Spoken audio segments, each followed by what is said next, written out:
Good evening, everybody. Thank you for your patience as we get started here. I'm going to go ahead and call the meeting to order. This is Thursday, September 11th, 2025. The time is now 7:10 p.m. If we can please stand for the Pledge of Allegiance.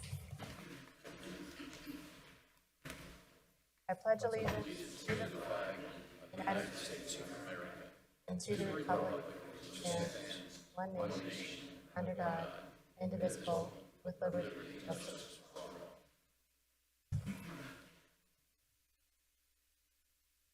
Okay, we're roll call, please.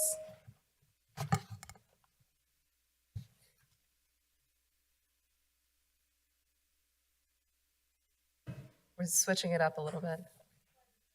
Sorry, Jamie.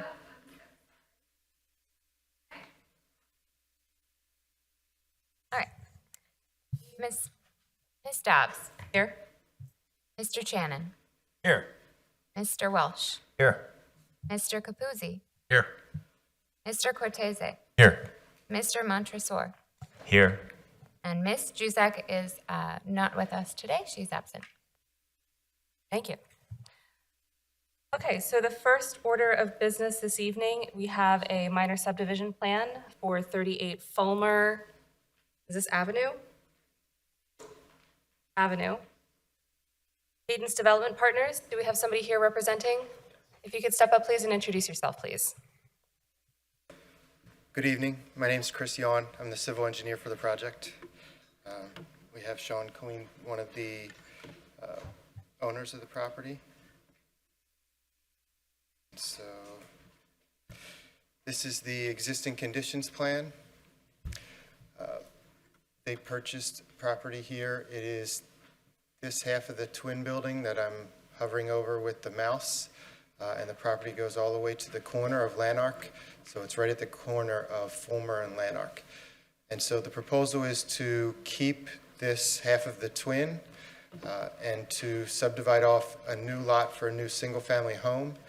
You see this garage in the back shown in red, that's to be removed. But other than that, the other existing features are to stay.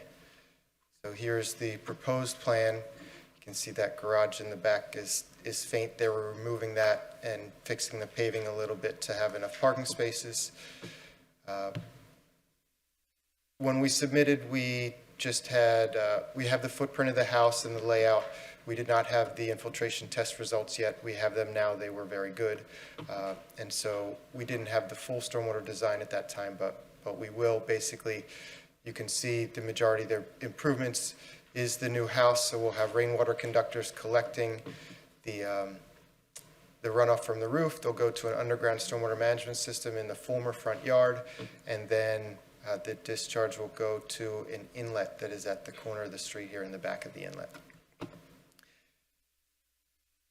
And so that's a brief overview.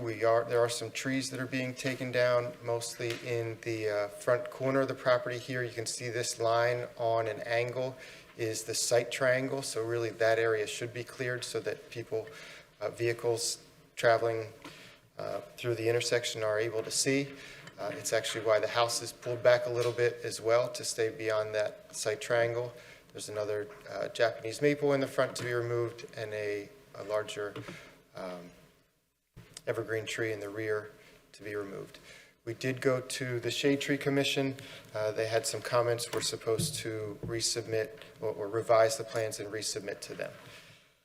We have a review letter from the township engineer, which are basically will comply items. The one I want to highlight is number 4. It says curb and sidewalk are required to be provided for Lanark Avenue. We'd like to request a waiver of that. There is no curb or sidewalk there on Lanark now for at least a block or two in each direction. On the other side of Lanark is the trail, and there's an entrance to the trail at some of those streets that come perpendicular into it. And so there's not really a need to walk along the side of Lanark.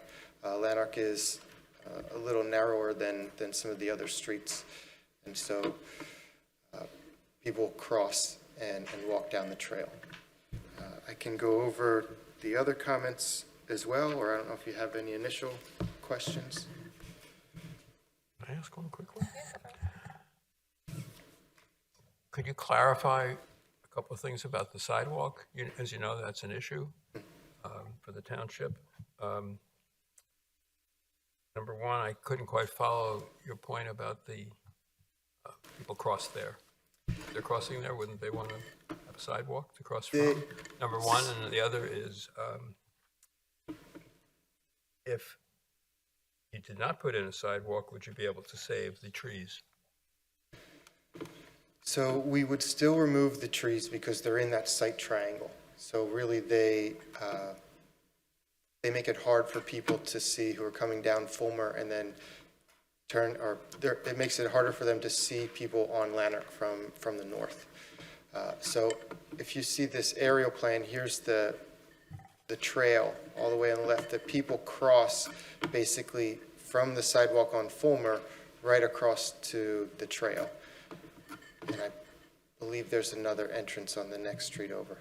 I could confirm that, but for that reason, there's also no sidewalk down here at this property to the north and beyond that, as well as some properties to the south along Lanark. There's no sidewalk on either side of the street because of the trail.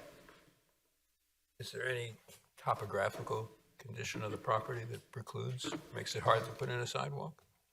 Not at the corner, but at the rear corner of the property, there actually are some trees back there that we're going to save, and you can see how there's several contour lines there that it is steeper. In fact, on one of the neighboring properties, there's actually a wall along Lanark Avenue.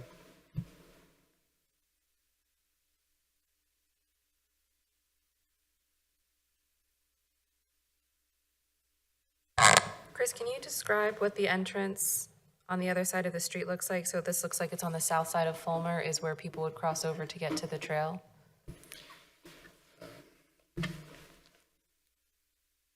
How well I can describe it, I could show it to you on my phone. Is that okay or no? Sure.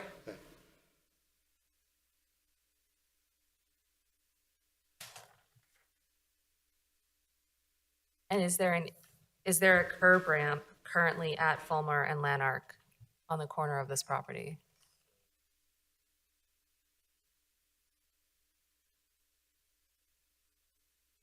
Okay.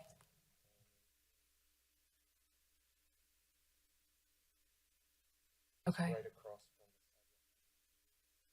So that has a curb ramp on the south side, and then what's it on the property? Okay, so it's not a full ADA ramp, there's no tactile plate, but it's a depressed curb. Okay.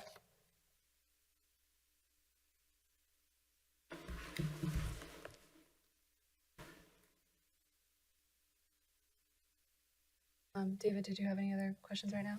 Okay. Chris, do you want to keep going through the review letter? Sure.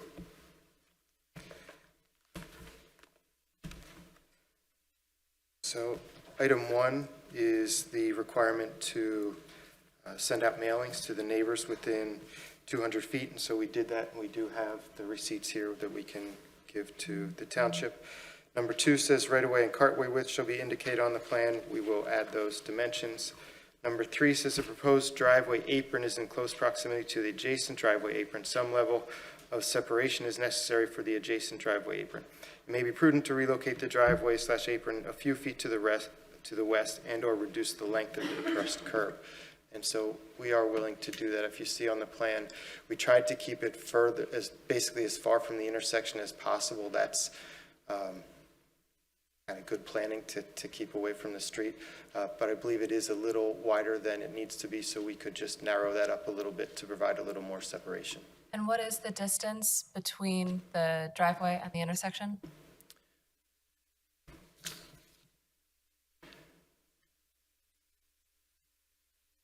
It looks like I'm just going to estimate maybe 35 feet. The rear yard is 25 feet here, and so it looks like 25 might be about there. So I'd estimate about 35 feet.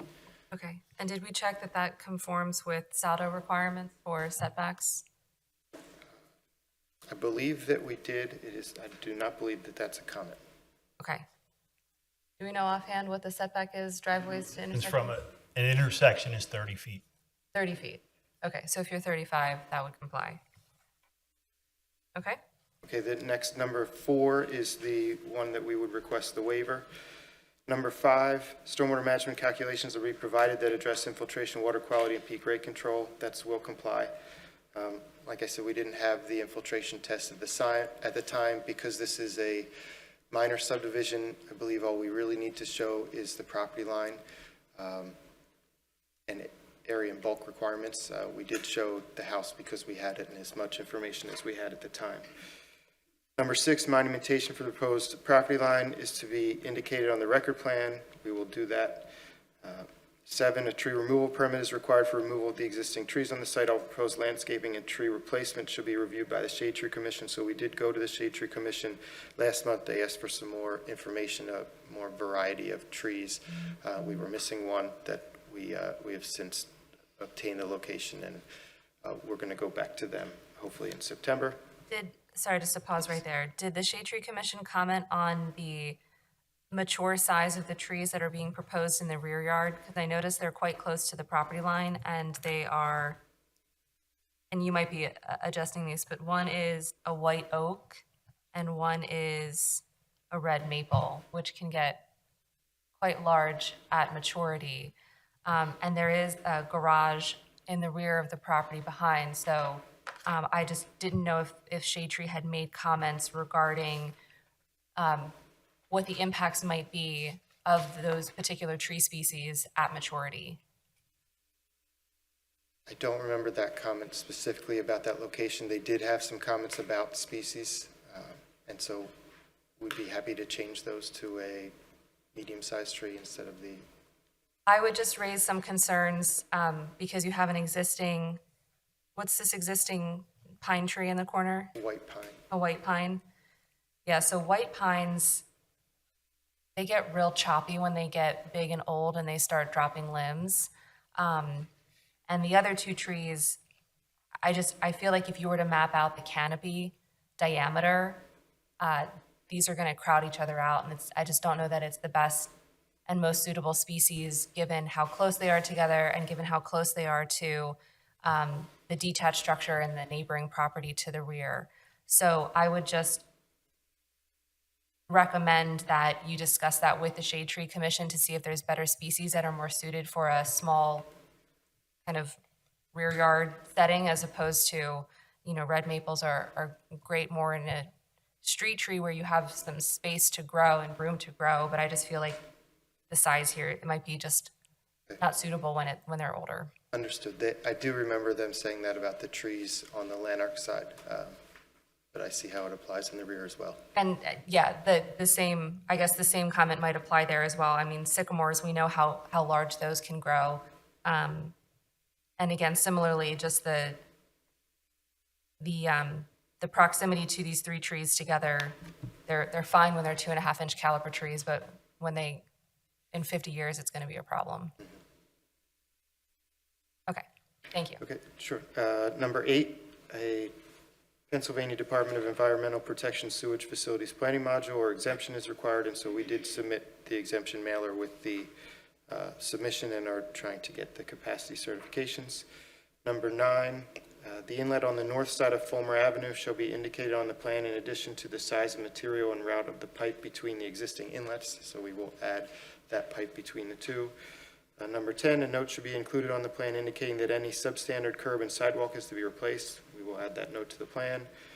Number 11, a note should be added to the plan that all new utilities shall be installed underground. We will add that, and we do show them underground. Electric is really the only one that might be above, and that we do show that as underground from the pole. And 13, a grading, drainage, soil erosion, and sedimentation control permit will be required should Lot 2 be developed. And so now that we have the infiltration test information, we will finish that design and submit that permit application.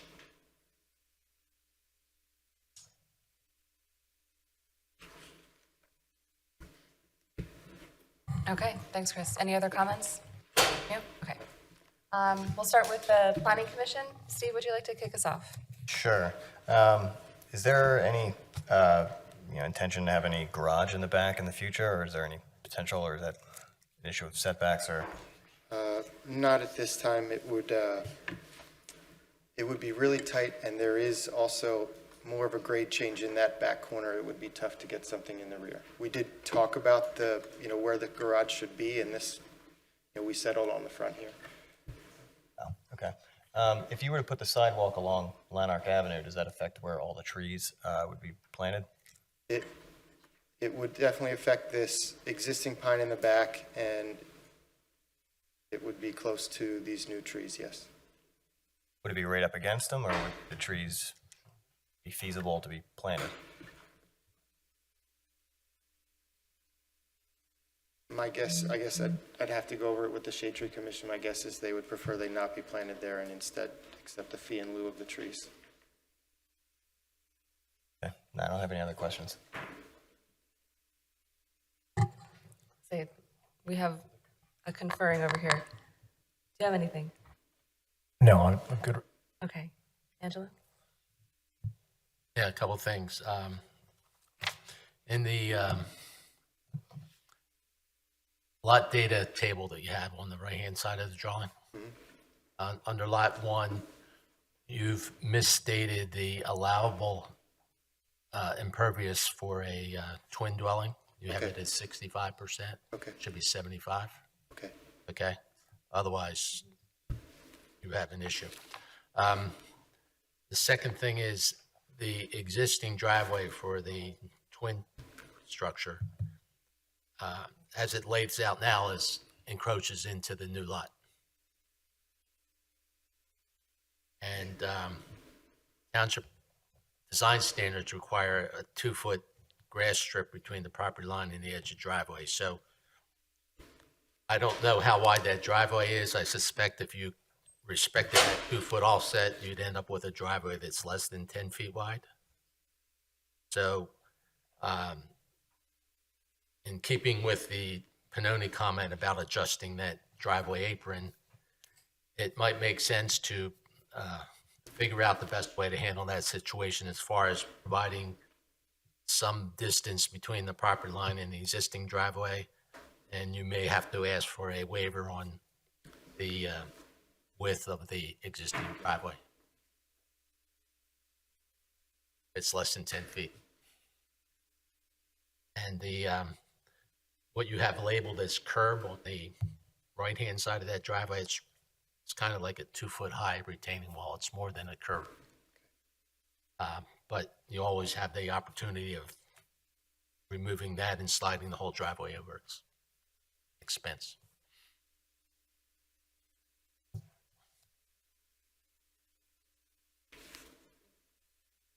Yeah. So take a look at that. I'm sorry.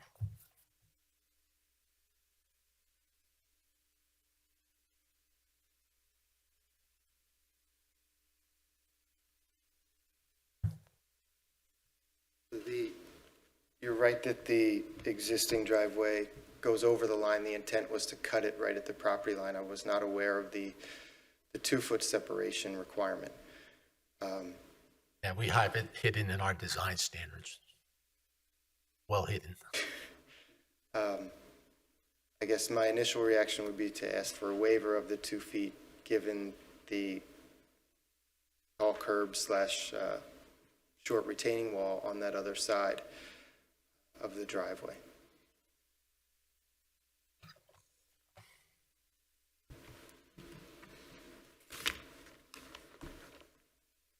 Do we have a code reference for that? It's in the design standards. Okay.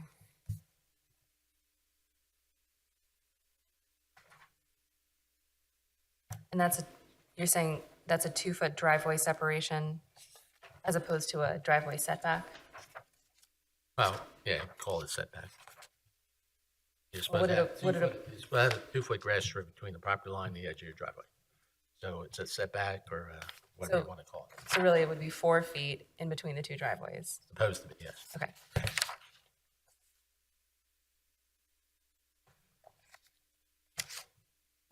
Chuck, can you confirm that? Yes, it is in the design standards, and it reads proximity to the lot line, and it says, "The edge of all driveways shall be located no less than 2 feet from any lot line except in the case of common driveways.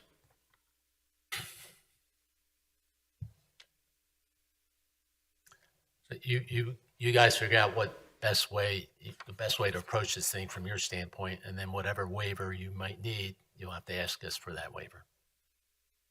I'm not going to tell you to do one over the other. I mean, ideally, if we could get a little bit more grass in between those two driveways, that'd be great. But it's your call. I think we'd like to request the waiver so that we don't have to rebuild the apron.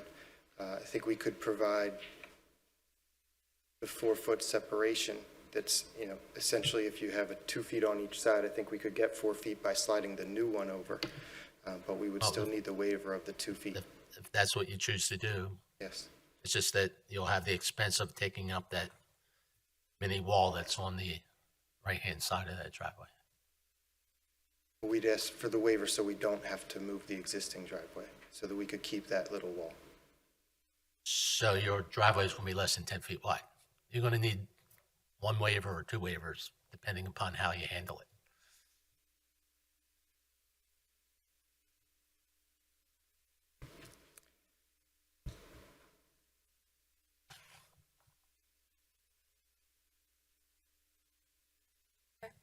Anything else? That's all. Okay. David? When is the meeting of the Shade Tree Commission, when you'll be able to present to them? If you know. I believe it's the 4th Monday. So it'll be this month.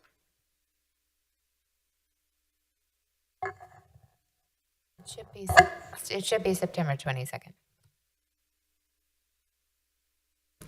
It'll be in September.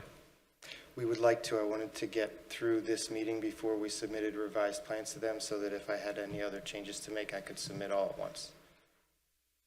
But that would be our ask.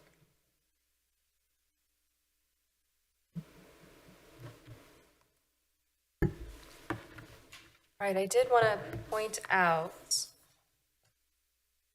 we have a non-conforming setback here. So the existing twin, trying to look up in the zoning table up here, we have the setback.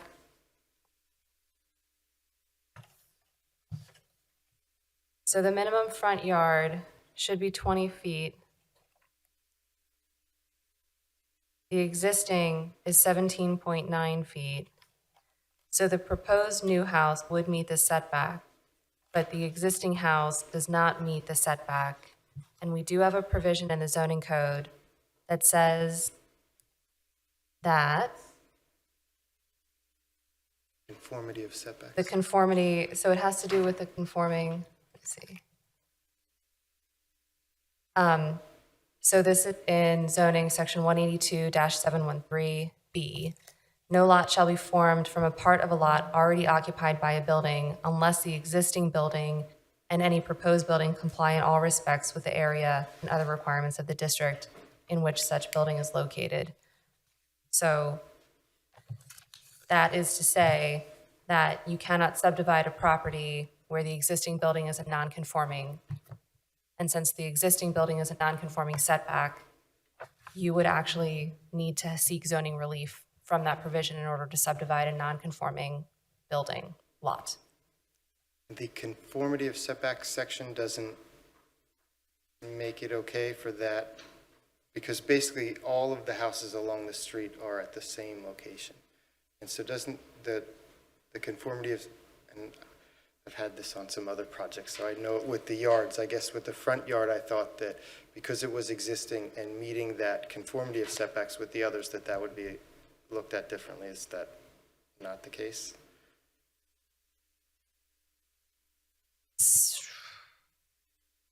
But your existing setback doesn't comply with that median setback number. The median number is 18.6. And we did, because you calculated the median It's 18.6. as 18.6. Okay. So if the calculated median, there was that missing piece, thank you. So if the calculated median is 18.6, it would have to meet that or greater, or it would have to meet that. Since it's less, it is considered non-conforming, and therefore that provision comes Okay. into play. Okay.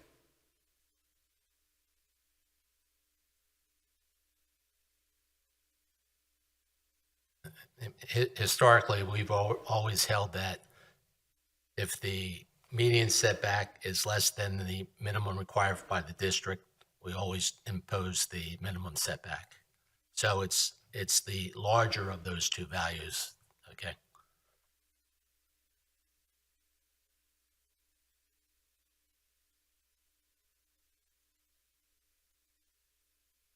So I know that kind of changes the calculation for you a little bit. Okay. Do we have any other comments by the Planning Commission? All right, at this time, I would like to see if there's anybody in the public who wishes to make a comment. Okay, seeing none, I think, Chris, since if there's going to be a question as to zoning and that would need zoning relief, then we would need to ask that you consider those options and speak with the township about next steps then for any relief that might be necessary. And then once that is figured out, if you do go before the zoning hearing board, we would just want to see you back here with an updated waiver request letter. So it seems that there was some concern regarding the tree species. And then just as you know, as you've heard us say, we, as a matter of policy, always recommend that sidewalks and curbing be added wherever we see new land development come in. So that would be something that we would be asking for, is to see that full sidewalk. And then the other thing that was of general concern is going to be your driveway orientation. So the width of that curb cut, the width of the driveway, and then the setback of the driveways to the property line. So there's a couple of tight configurations that I think you'll need to take a look at. But those are going to be our comments for you this evening. All right. Thank you very much. So there'll be no motion tonight. There's no motion tonight, that's correct.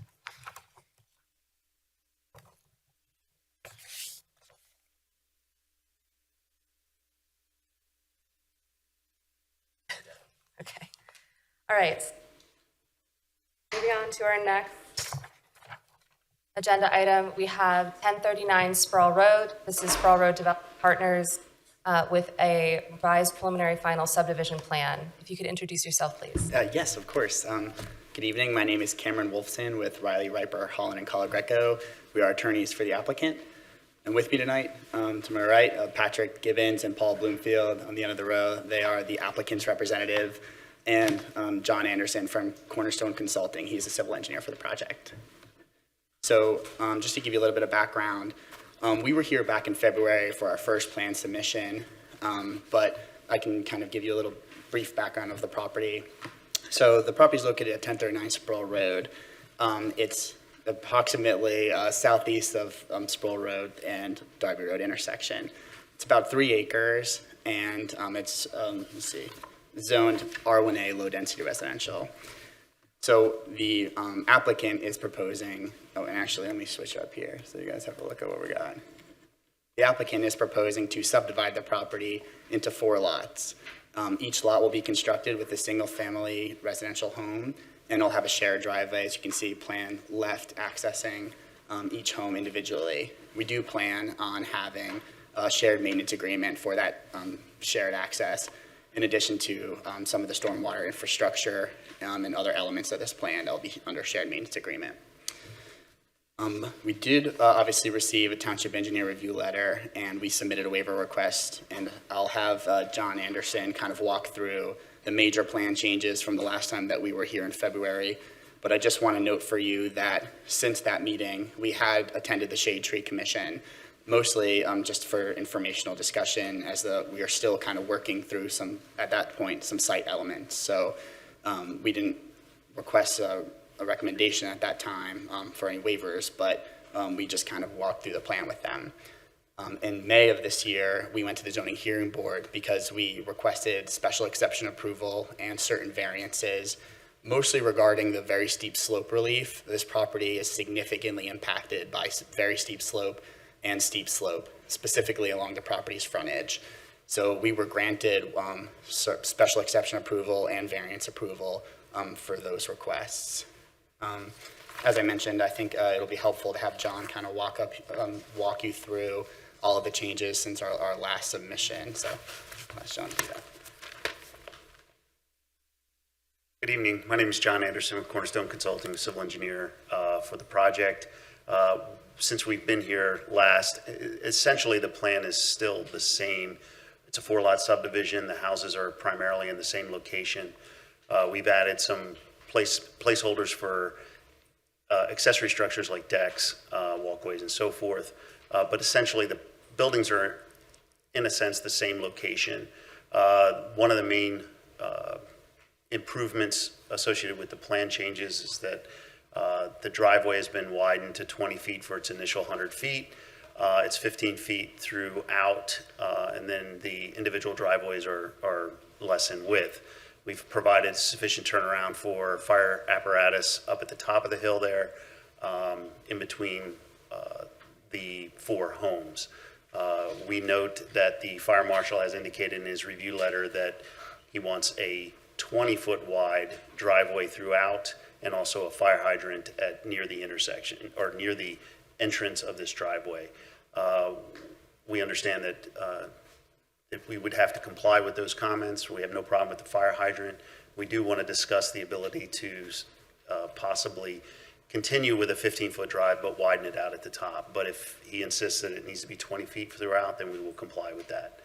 Another major change to the layout, and it was basically as a result of stormwater management changes. The previous plan that was submitted had individual stormwater basins up around the buildings.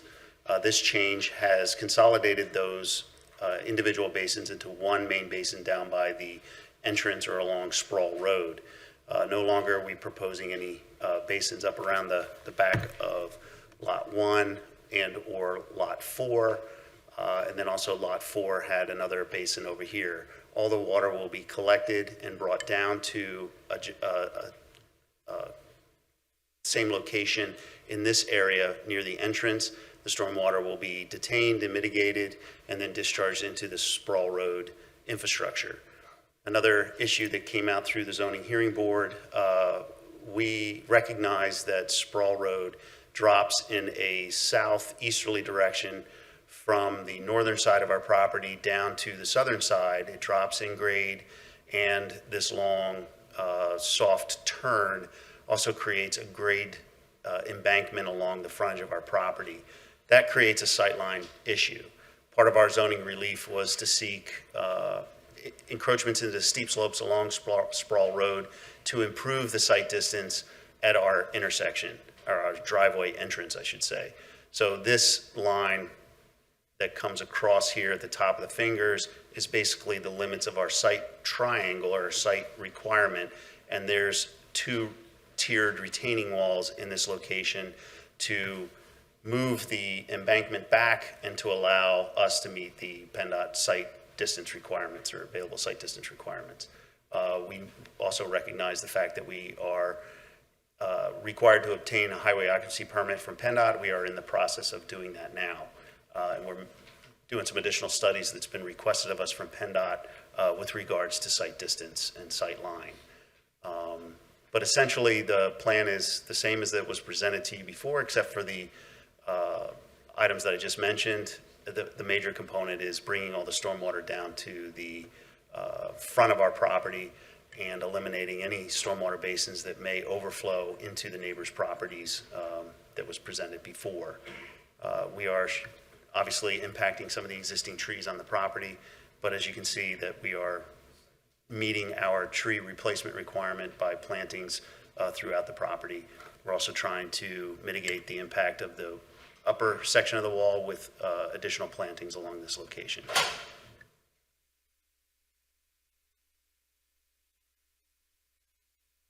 Yeah, if you want, I can go through the township consultant comments if you want me to step through that fairly quickly.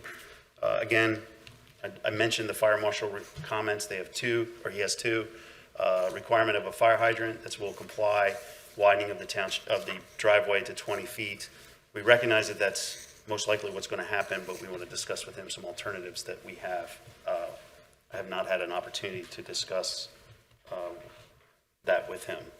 The township engineer review letter is indicating most of our previous comments are addressed. There are a couple that need to be addressed further, and they are all will complies. Your engineer indicates that infiltration areas should be investigated further up and around the house to provide water quality measures with infiltration basins. We have no issues with that.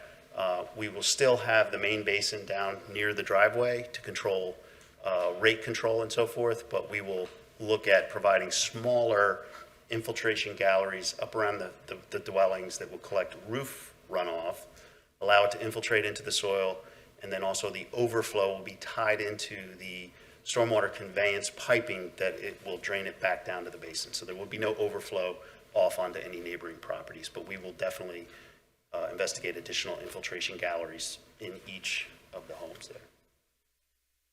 So have you done any calculations then for that additional stormwater management?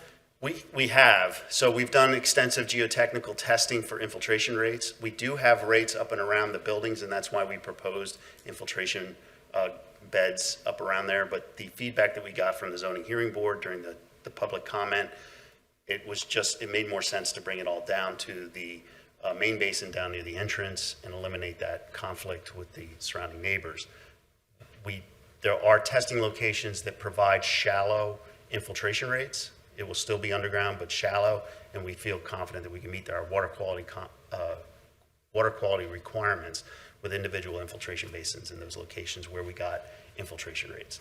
The issue is that our limiting zones are fairly shallow, so it's going to be smaller infiltration galleries, but the overflow will be tied into our piping network that will drain down to the basin. And I'm assuming those overflows are being calculated in the volume for the larger bed? The larger bed handles the entire stormwater management. This would be in addition to that. In addition to, okay, all right. What's the limiting zone? Is it rock? Rock. Surprise, surprise. Right? Well, as we talked about, there's this pretty steep embankment as we come down to the southern section of Sproul Road here, and there's some exposed rock in that location.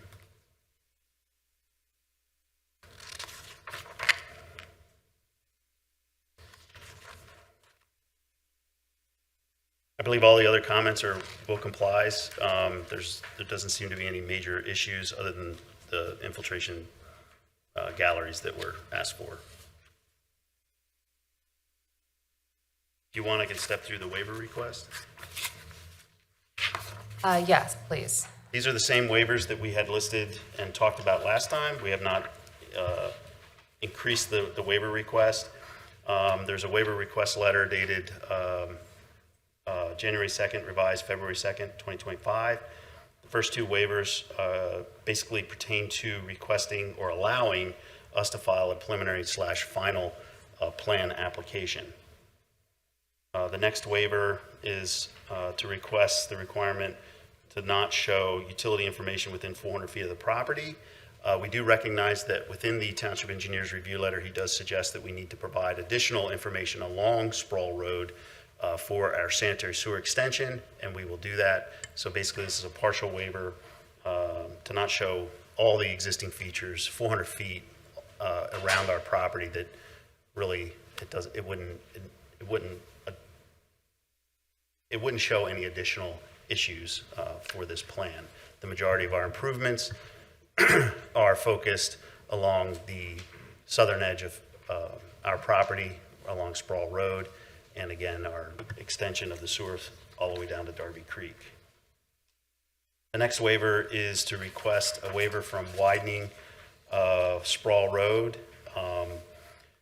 There's the existing cartway and right-of-way. The right-of-way is 33 feet, the cartway is 29. The requirement from the township code is a 60-foot right-of-way and a 38-foot cartway.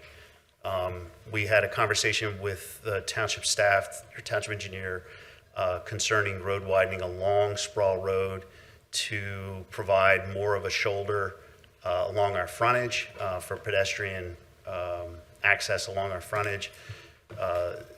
If you're familiar with the southern end of Sproul Road, the shoulder is more widened and then it's also widened along the northern side, and this is the gap between those areas that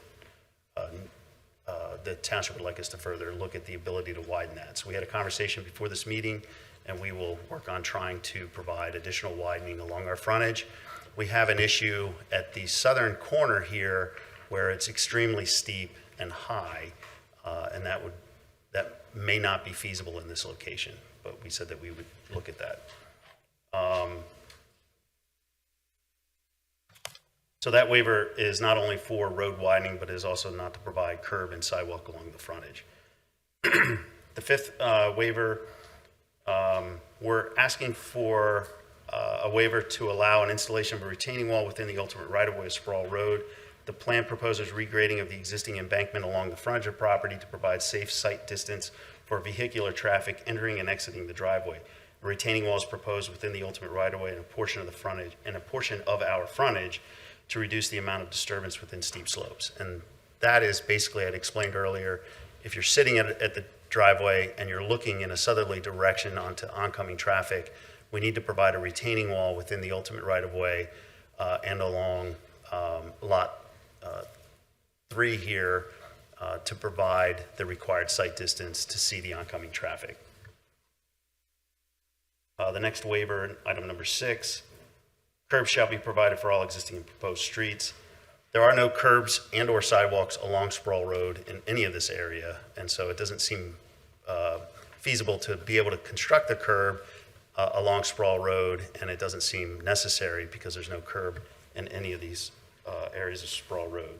Same thing with number 7, sidewalks shall be provided along existing and proposed streets. There's no sidewalk in this area of the township, even within the cul-de-sac developments and the surrounding developments. We did talk to staff about providing a shoulder widening along here for pedestrian access, and we'll continue to look into that. Number 8, street lighting is required for all non-residential land developments for all multi-purpose or multifamily residential areas. A waiver is requested from the requirement to install street lights or conduit along Sproul Road. No additional driveways are proposed, and the development will generate a minimal amount of traffic, meaning that we're maintaining the existing entrance here. We'd be happy to put a post light if that is required at this location, but to provide street lighting along the frontage, it doesn't seem necessary, and so we're respectfully asking for a waiver of that. I think when you were here last time, we specifically asked for a street light at the intersection of the driveway with Sproul Road. That's fine. We'd be happy to comply with that. Do you have any smaller post lighting at the entrance, like the breakouts for each of the individual driveways off the main trunk? We can certainly provide that. I don't think that's a problem to put post lights at each of those locations. Sure. And also down at the intersection. Okay. Item number 9, this requires storm sewers and pipes and others shall have a minimum grade of 0.5% and a minimum inside diameter of 15. A waiver is requested to allow the use of storm sewers with diameter less than 15 inches. Proposed storm sewers are to be privately owned and maintained. What that means is we're providing some storm sewer collection for roof drains and so forth. Our main conveyance piping will comply, but we want the ability to install smaller piping for roof drains. And then the last one, number 10, and then we had a clarification with the township staff. Our interpretation of this, we asked this on being conservative. The way that the ordinance reads, it sounds like that even for existing streets, we're required to provide shade trees on both sides. It was clarified to us that it's only along our side of Sproul Road, so we don't have to ask for a waiver of that. We will comply. So item number 10 is, or waiver number 10 is not required. Be happy to answer any questions you guys may have. I did just want to touch base. So in the engineer review letter, we had a couple of additional comments. 2 of them related to the minimum yard setback. Yes, that is not an issue. We did look at that. The buildings are nowhere close to those requirements. It's just the way we offset the line. It can easily be corrected. So we'll comply. It Okay. doesn't change our lot configurations or lot areas, so forth. All right, so that was the 25-foot rear yard setback on lot 2, Correct. and then the 15-foot side yard setback for lot 1. That's correct. Okay. Okay. And then a comment, so comment number 3 here had to do with recommending roof drains be connected to the inlet structure. So that's what you were describing Yeah. earlier with these, That's correct. the individual facilities that are going to be connected to the roof drains that will then be piped into the central stormwater facility. That's correct. And then trees proposed on top of stormwater piping. I'm assuming you'll take a look at where the piping goes and modify the tree placement accordingly? Yes. Okay. And then number 5, that has to do with the waiver. Number 9, your waiver request.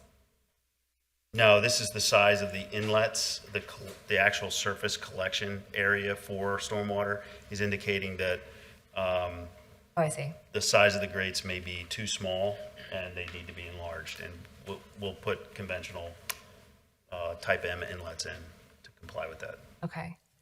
And then fall protection That's correct. for the retaining wall. Yep, And that's a will comply. that's correct. Okay.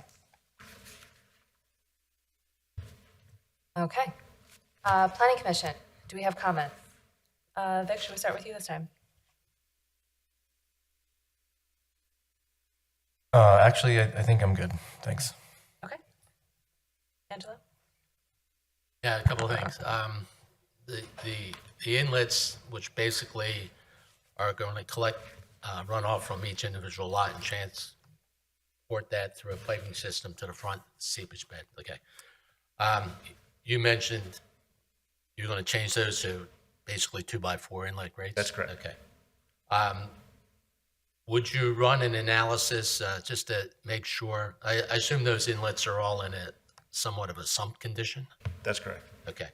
Just to make sure that the inlet has sufficient capacity to handle whatever the flows might be to those inlets. And it might be a good idea. I know PennDOT at low points asks for redundancy with their inlets at low points. In the event, with all these trees that are being planted, plus all the trees that are there now, there's a possibility that if those inlet grates get clogged, that water's going to bypass the inlet and possibly flow into someone else's property. So take a look at that design and see if you can come up with something that has maybe some redundancy in it. And the footprints for the building, are they actual footprints or are they just generic things? They're generic placeholders. Okay.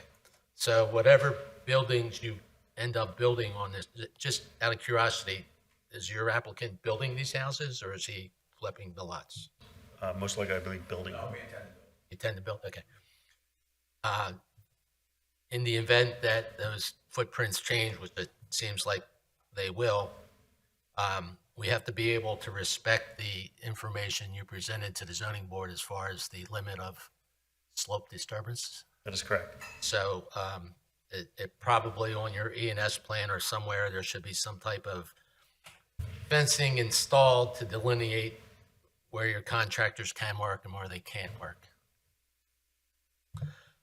And also, I'd like you to take a look at the storm sewer that passes underneath the deck and within a couple feet of the foundation on, is that lot 3? That's correct, lot 3. Okay. I mean, you have to remember that people are going to be moving into these places and they're going to be expected to maintain these systems, and to have a storm sewer that close to a building foundation underneath a deck isn't ideal. Last time we spoke, I mentioned my concern about the water service to the property, and I suggested that you meet with Aqua. Were you able to do that yet? We're in the process of submitting the application, yes. So we fully mapped out the existing water laterals. They're shown on the plan. We know that there are 2 of the neighbors' water laterals come through our property. Right. And so we need to work through that issue. Okay, I'm assuming that those locations of water lines were determined by some type of subsurface investigation? Yes, it was. Okay. You would be providing easements for those lines? So then in the event that something goes wrong, so the neighbors have a right to enter onto lots 1 and 2 and maintain their lines? Yes. Okay. Okay, so all those easements need to be shown on your title plan, as does whatever right-of-ways the water company requires. And looking at the sanitary sewer extension, for the sake of a couple manholes, I think it'd be better that the sanitary line be kept in one lane of traffic instead of crossing over the center line of the road in 4 different locations. The reason being, number one, every time you switch over from one lane to another, you're going to have to move your maintenance and protection of traffic. And I believe PennDOT still requires that the roadway be resurfaced when a trench is built through the roadway. And I think it'd be less expensive to only have to repave half the road than the whole road in those locations. The other thing is whether or not you can modify the design of the sanitary sewer, the elevation, so that it's not 10 feet deep.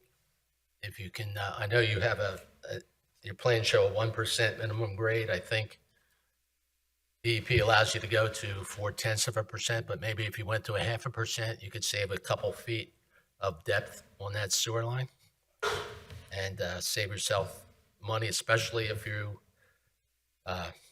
might hit rock during those excavations.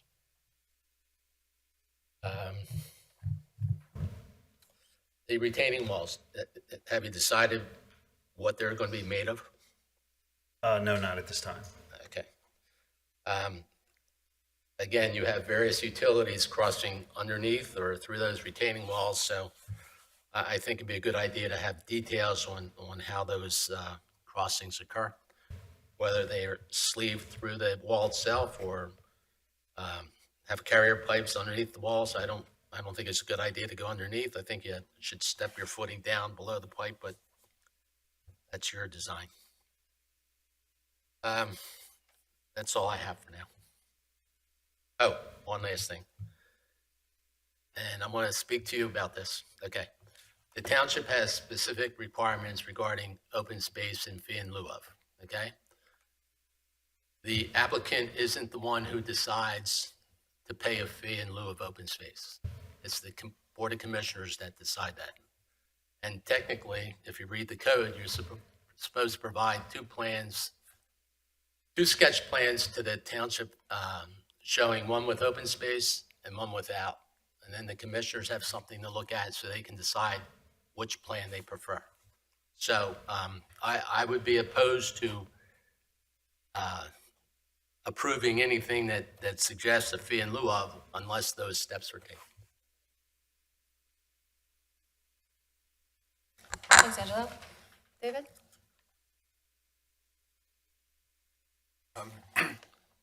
I concur with Mr. Capuzzi's comments on the fee in lieu of open space. Going by the property, I don't see any pedestrians. I don't see any bicyclists. Have you evaluated or done any study to indicate whether or not persons either walk or bicycle there on the roadside? I think it's our opinion that it's not used on our side of the road. There is shoulder and area on the opposite side of Sproul Road, but it's our understanding, direction from the township staff, that we need to investigate widening that section of Sproul Road for pedestrian.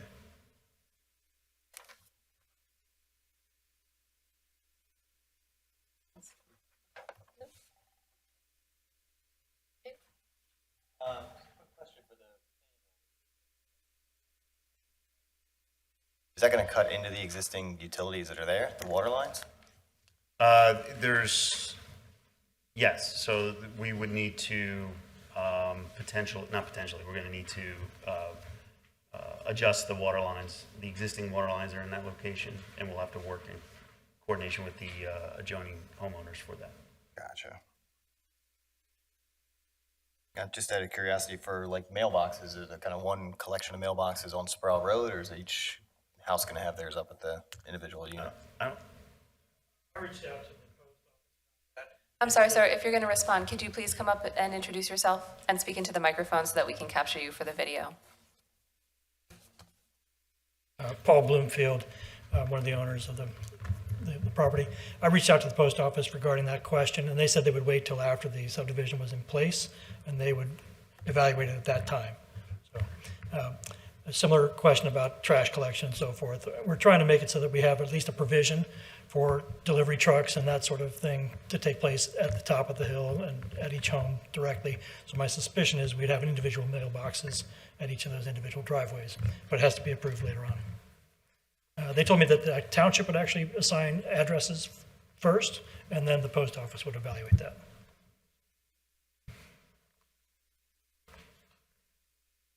Other questions? Thank you. Just a couple quick things to add.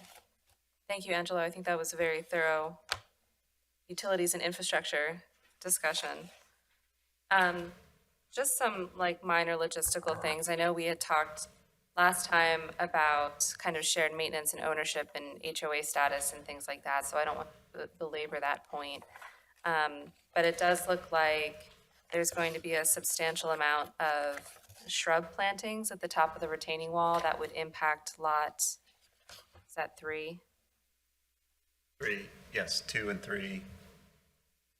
So 2 and 3 are going to have 3 more than anyone, substantial amount of shrub plantings. Obviously, those are going to be covered by your maintenance bond for a period of time, but then, you know, subsequent to that, what is that going to be, and just the retaining wall itself, is that going to be covered under a shared services agreement? I believe this came up during the zoning hearing board testimony, and yes, the retaining wall would be covered under restricted covenants or HOA. Yes, that our understanding when we discussed with the zoning hearing board is certain landscaping like that would be included in the shared maintenance agreement, in addition to the shared access and the stormwater facilities. Okay. So we have stormwater, retaining wall, and some of the landscaping would all be covered. I'm sorry? And the, Okay, so that would go for clearing any sort of vegetation that might pop up that's correct. between the retaining wall and the roadway. There's only a small little area there that's not part of the detention basin, not part of the retaining wall, but it was discussed that that area be part of that maintenance agreement so that Okay. it's maintained for site distance. Okay. It sounds like you're going to be having further discussions with the fire department about access there. But just some food for thought if you haven't already considered. I don't know if they would accept some sort of like eco paver as a shoulder on either side of your paved asphalt. You could do like grass pavers. We've done that on a number of locations. That's one idea.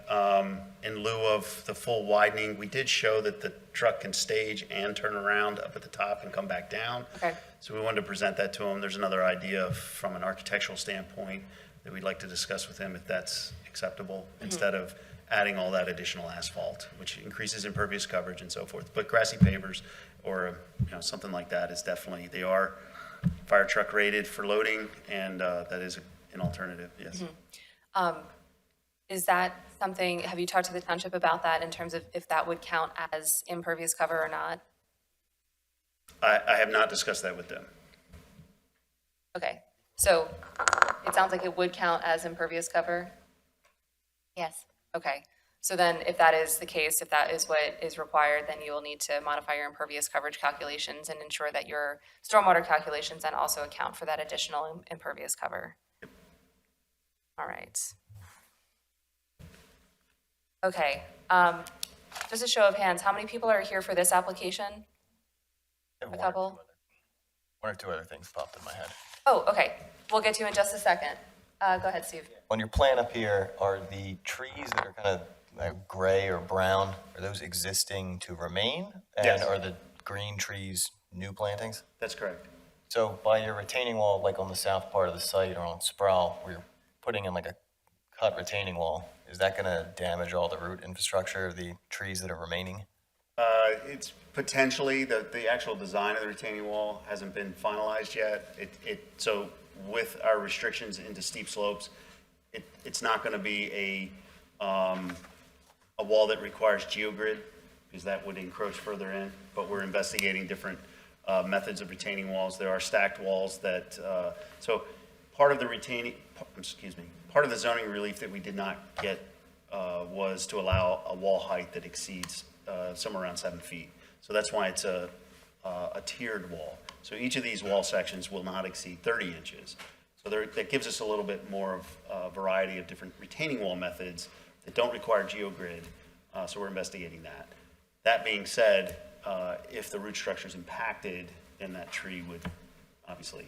Yeah, because the canopies can be 15, Correct. 20 So feet we would wide, end up, or that the would root increase structure our, can be. that would increase our tree replacement. And there's another wall that's shown on like the left side of the drawing where that corner comes across. Oh, right up here? Yeah. Yep. So is that, I mean, there's a couple trees that are right on the property line on the other side. Is that Yeah, wall? so that's gonna- it's a fairly low wall. We don't think it's going to impact those existing trees that are not on our property, but we are proposing trees in this location as well. Gotcha. I'm sure some of the property owners that are here, their neighbors would be very concerned about their trees getting Correct. affected or cutting all their roots out. Okay. What's your total limit of disturbance for this project? I don't know it off the top of my head, but it's over an acre. Okay, I mean, so we would require an NPDS approval, yes. okay. I didn't mean to assume your question, but that's typically the That question. is what my question was, Yes. if this will trigger NPDES It will. requirements. Have you applied for that at all yet? We wanted to get through the stormwater management comments. We need to be consistent with the township's position with our stormwater before we submit. So Okay. that's, now that we understand that we're almost there, we'll revise for the infiltration galleries and then we'll get that submitted. Okay. Okay, any other comments by the planning commission? Okay, just to give an expectation of what next steps are, what I'd like to do is go to public comment next, and then we will come back to the planning commission. We need to go through each of these waivers. So for our planning commission members, what I'd like to do is address each waiver individually, if we have further discussion on it, and we can make recommendations on the waivers. But first, I'd like to hear from the members of the public.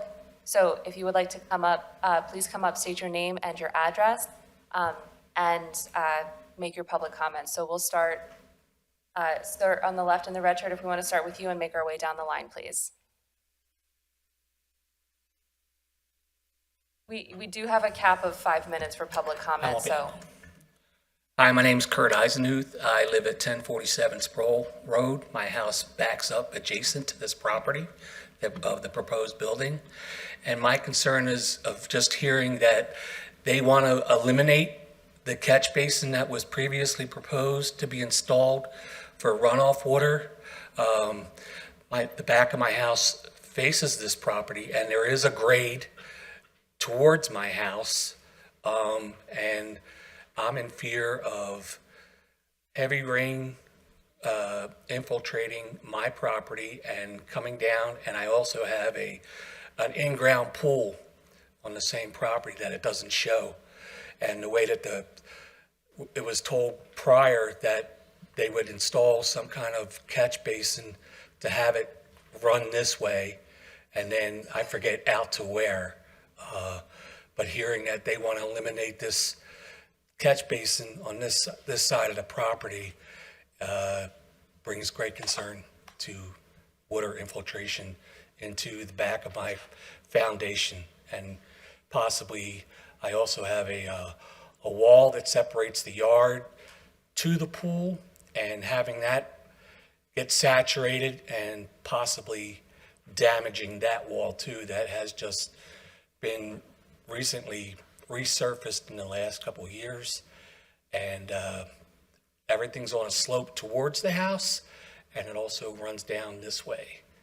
And I also like to bring the attention of you guys that there is only one storm sewer on Sproul Road, and it's down in this area, and it's on the other side of the street.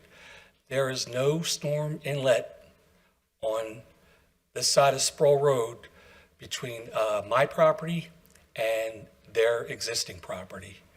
So at times, during heavy rains, this area does, when the leaves, there's a lot of trees, that storm does get clogged, and that road does flood with substantial amount of water where cars have to slow down substantially to get through to prevent hydroplaning. So those are my two concerns. All right? Thank you very much. You're welcome.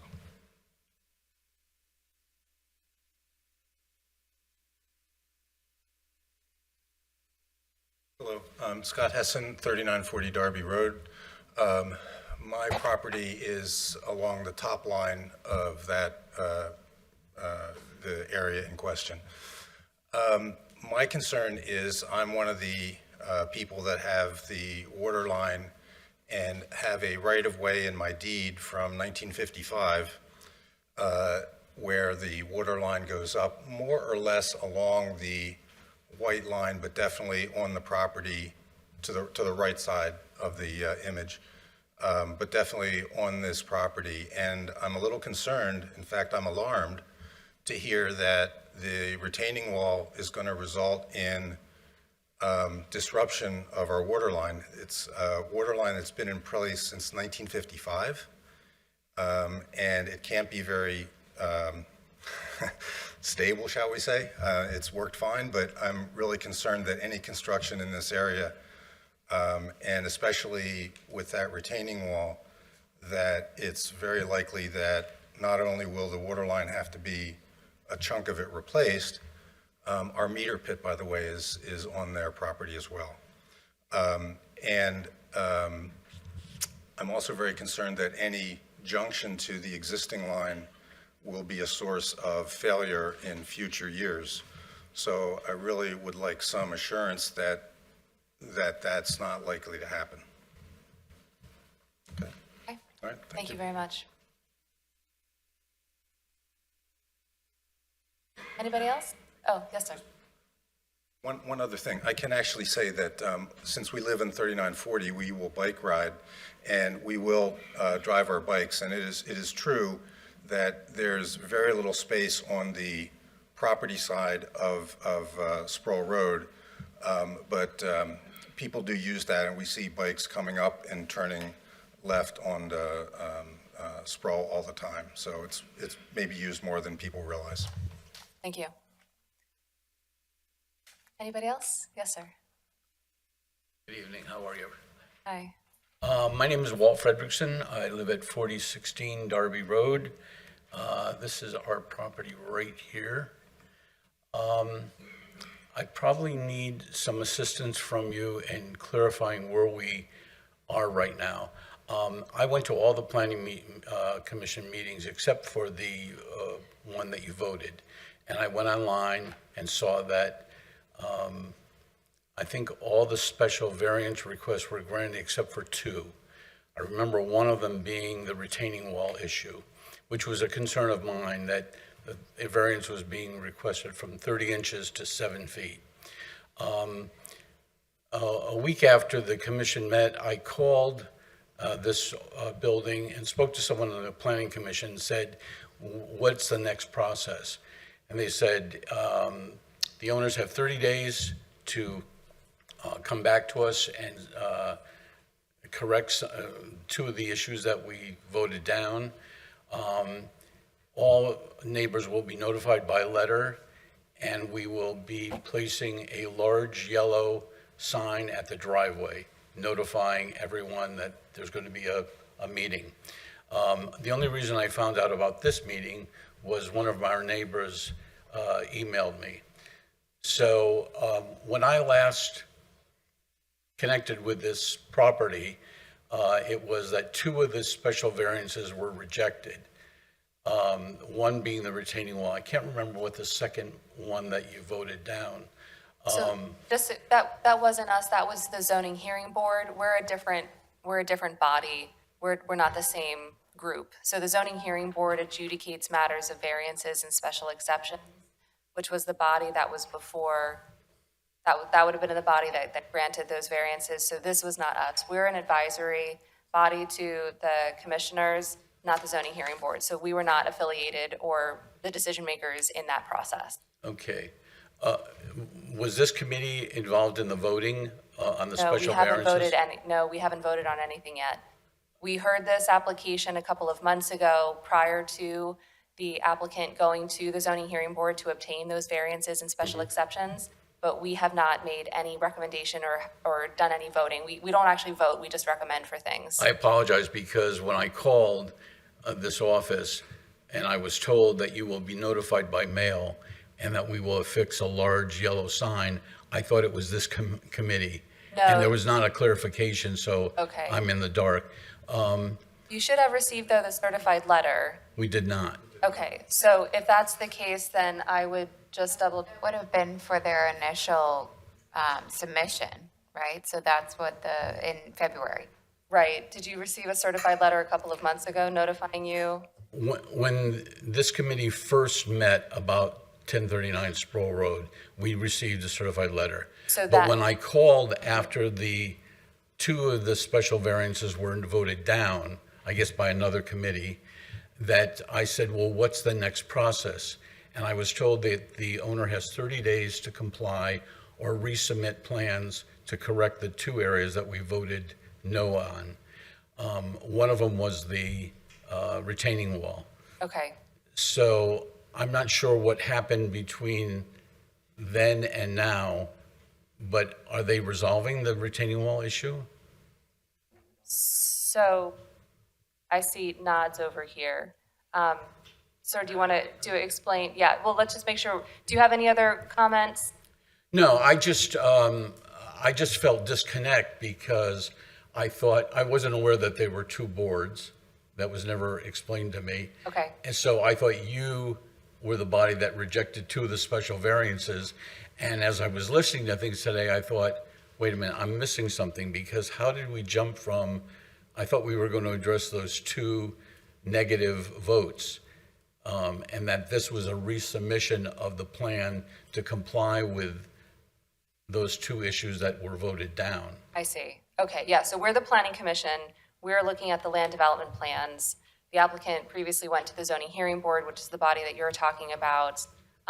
If the applicant wishes to respond, you're welcome to. Would you like to? Okay. Just, So- you can understand that as a non-government person. Absolutely. This is extremely It's confusing. confusing. It's confusing. Because I was dealing with the fact that you, as a body, rejected two of the variances. Right. And that, are we going to have them readdressed now Well, tonight? the applicant is offering to provide you that explanation. Sure. Thank you. Thank you, appreciate it. So first off, I sympathize. The process is certainly complex. But just to clarify, so we did attend the zoning hearing board in May, and I believe it was 6 variances, 2 special exceptions. The variances regarding the retaining wall were denied, so we did not appeal. They give 30 days to appeal a decision. We are complying with their decision, and we redesigned the retaining wall. So John mentioned earlier, before we were showing just one single retaining wall that was about 7 feet high. Now we're tiering it, so it will comply with the zoning code, the zoning ordinance. The other variances and special exceptions that were approved, certainly we are incorporated into our plan.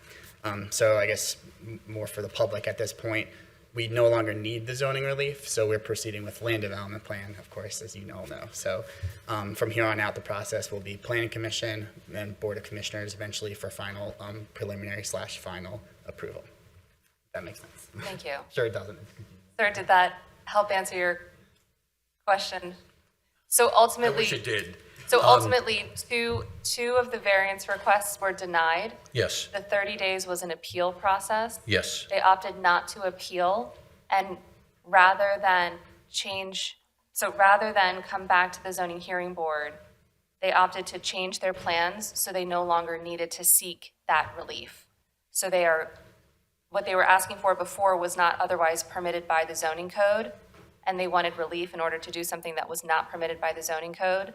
The zoning hearing board denied that request, and therefore they changed the plan so that it now does comply with the zoning code for those 2 items where they were previously denied. As a layperson, whatever body rejected a 7-foot wall, what I'm hearing is that there's a new wall that's 7 feet, but it's graded. It's still a 7-foot retaining wall. Understood. Your objection is noted. It does comply. with the ordinance at this point, though, the way that it's designed. So it's going to be graded, but still it's going to be a total of 7 feet. Each individual wall will fall under the maximum height, but there will be two of them. Collectively, it will tiered. be 7 feet. Presumably, whatever the total grade change is from the top of the wall to the bottom, but each individual layer will comply with the height requirements. And They're one gonna last- have, they're gonna have one 30-inch high wall, a terrace, then another 30-inch high wall. So technically, the wall is less than what the township says you can do. Right. But in total, it's gonna be about the same height it would have been before. Thanks for a clarification. Now, when I was here for one of the meetings, someone raised a concern about, well, is there going to be a fence on top of this, which would make it even higher than 7 feet? Yeah, So with this new revision, is there going to be a fence on top of the second tier? Yeah. No. Well, they said Technically, yeah. you don't need one. If the wall's less than 30 inches high or 30 inches high, you don't need a fence on top of it. Once Well, I you get guess my above- question is to the owner or developer, are they going to put a fence on top of the second tier? And I guess that's not an issue? Yeah, no fence, just The shrubs. Okay, thank you. Thank you. Any other public comment? Okay, thank you all for your comments this evening. What I'd like to do now is to go through the, One other question, comment, or just maybe just something to consider if you have to go back for the zoning relief on the retaining wall. I'm a geotechnical engineer, so I'm kind of familiar with this. If you're going to change one 7-foot wall to multiple 30-inch walls with a setback, at some point, depending how far you set them back, one level affects the other. So instead of like it being 3 or 4 separate walls, it ends up functioning as one. You might want to consider coordinating that with the township engineer to make sure it complies.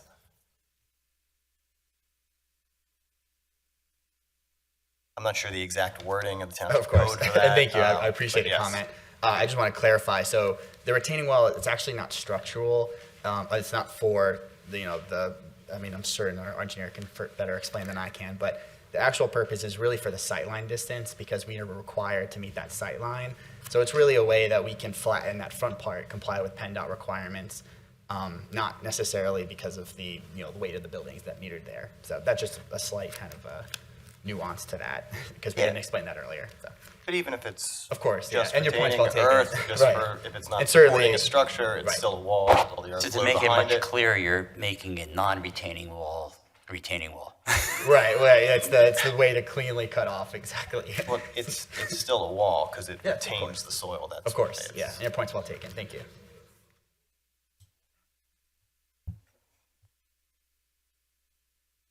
Can I ask a quick question? if you keep it brief, please. In concern with the questions that we have, does anybody from the township actually come out and visually see our concerns that are raised to, instead of looking at it on paper where there's no dimensional to it, you know what I mean? To actually come out and see that, hey, yes, there is a grade that runs back to this guy's house. I see what he's talking about now. Like, looking here, it doesn't tell you anything of what, my concern is. All you see is flat property. I'll let the township staff answer that question. Sir, I've been out to that property. I've walked the entire property. I understand what the grades are, and I understand your concern. I did see your pool. I did see your wall. I have pictures, and we take that into consideration when we review these plans. That's all I wanted to hear. Thank you. You're welcome. Thanks, Chuck. All right. We good? Okay. So what I'd like to do at this point is, and let's take a look at our time here, is just go through our list of waivers. We have a couple here. As Mr. Anderson pointed out earlier, we've struck number 10 from the list, so we have 9 waivers that we're considering. Is that correct? Okay. All right, so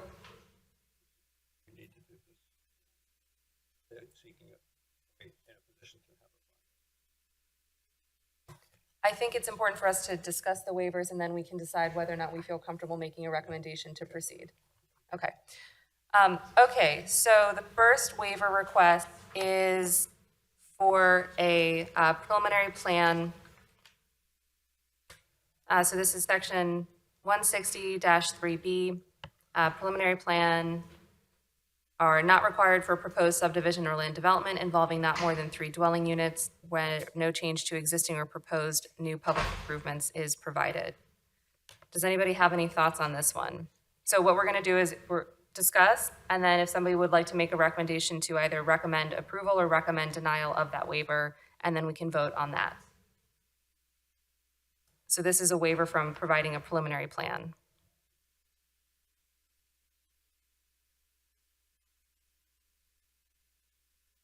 Any thoughts? In a very simple way, I'll say it seems like a pretty complicated plan, and the notion of doing things in 2 steps, I'm sort of jumping to number 2, seems to make just common sense. Okay. So this is somewhat, so this is tied into the next one, which is 160-4A, which is, I need some glasses. There we go. So this would be the 2-step preliminary plan / final plan approval procedure. So essentially these two are tied together so we can take them as kind of in the same discussion. So Lou is saying that this is enough of a complicated plan and there's been enough kind of questions raised and some additional maybe outstanding stormwater things that we might want to see where it seems like it would be beneficial to stick to the 2-step process where you have a separate preliminary plan from the final plan. Does that sum up essentially? Okay. All right. Would we like to then go ahead and make a recommendation for both of these waivers? So we'll go through them individually. So the first one is 160-3B for the preliminary plan. Is there a recommendation to then not recommend this waiver? Yeah, my opinion is there's a lot of moving parts here, a lot of which seems like still need to be addressed.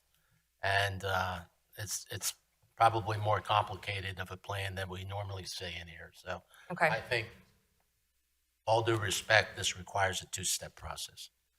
Okay. Does anybody have a second for that? David seconds. Okay. So this is for both of the first two then. So we are recommending to not recommend these particular waivers. All in favor, please say aye. Aye. Aye. Okay. Number 3, I'm going to pull this up and make it bigger because I'm having a hard time. All right, so this is then for 160-4E5E4, which is requiring all storm drainage, sanitary sewer, and public water supply lines or facilities within 400 feet of the site, and ownership or maintenance responsibilities for the same be provided. I believe, Mr. Anderson, you said that this was this the partial waiver? That's correct. It's indicated in the Township Engineer's review letter that recommends providing that information down along to the Darby Creek where we're tying your sanitary in, but we would respectfully request not providing it around the rest of the property. Okay. And Chuck, this is supported by you? Yeah, as long as it's adequately showing the features that are in the frontage of the property, we don't have any issues. And like Mr. Anderson said, down the route of the sewer. Okay, thank you. Does anybody have any comments on this one? So we'd be granting a partial waiver. Recommending granting. Recommending that utilities along the frontage of the property and along the alignment of the proposed sanitary sewer extension, those utilities within Squirrel Road be shown on the plan. Okay, great. That would go back to Chuck to make sure that it's satisfactory, the amount of types of things they put in there. Right. Okay, so with those. That's 4E4? 4E5E4. 4E5E4. These are code references, by the way, that we're discussing. The citations in the code sections. Did you find it? But I may have an out of date.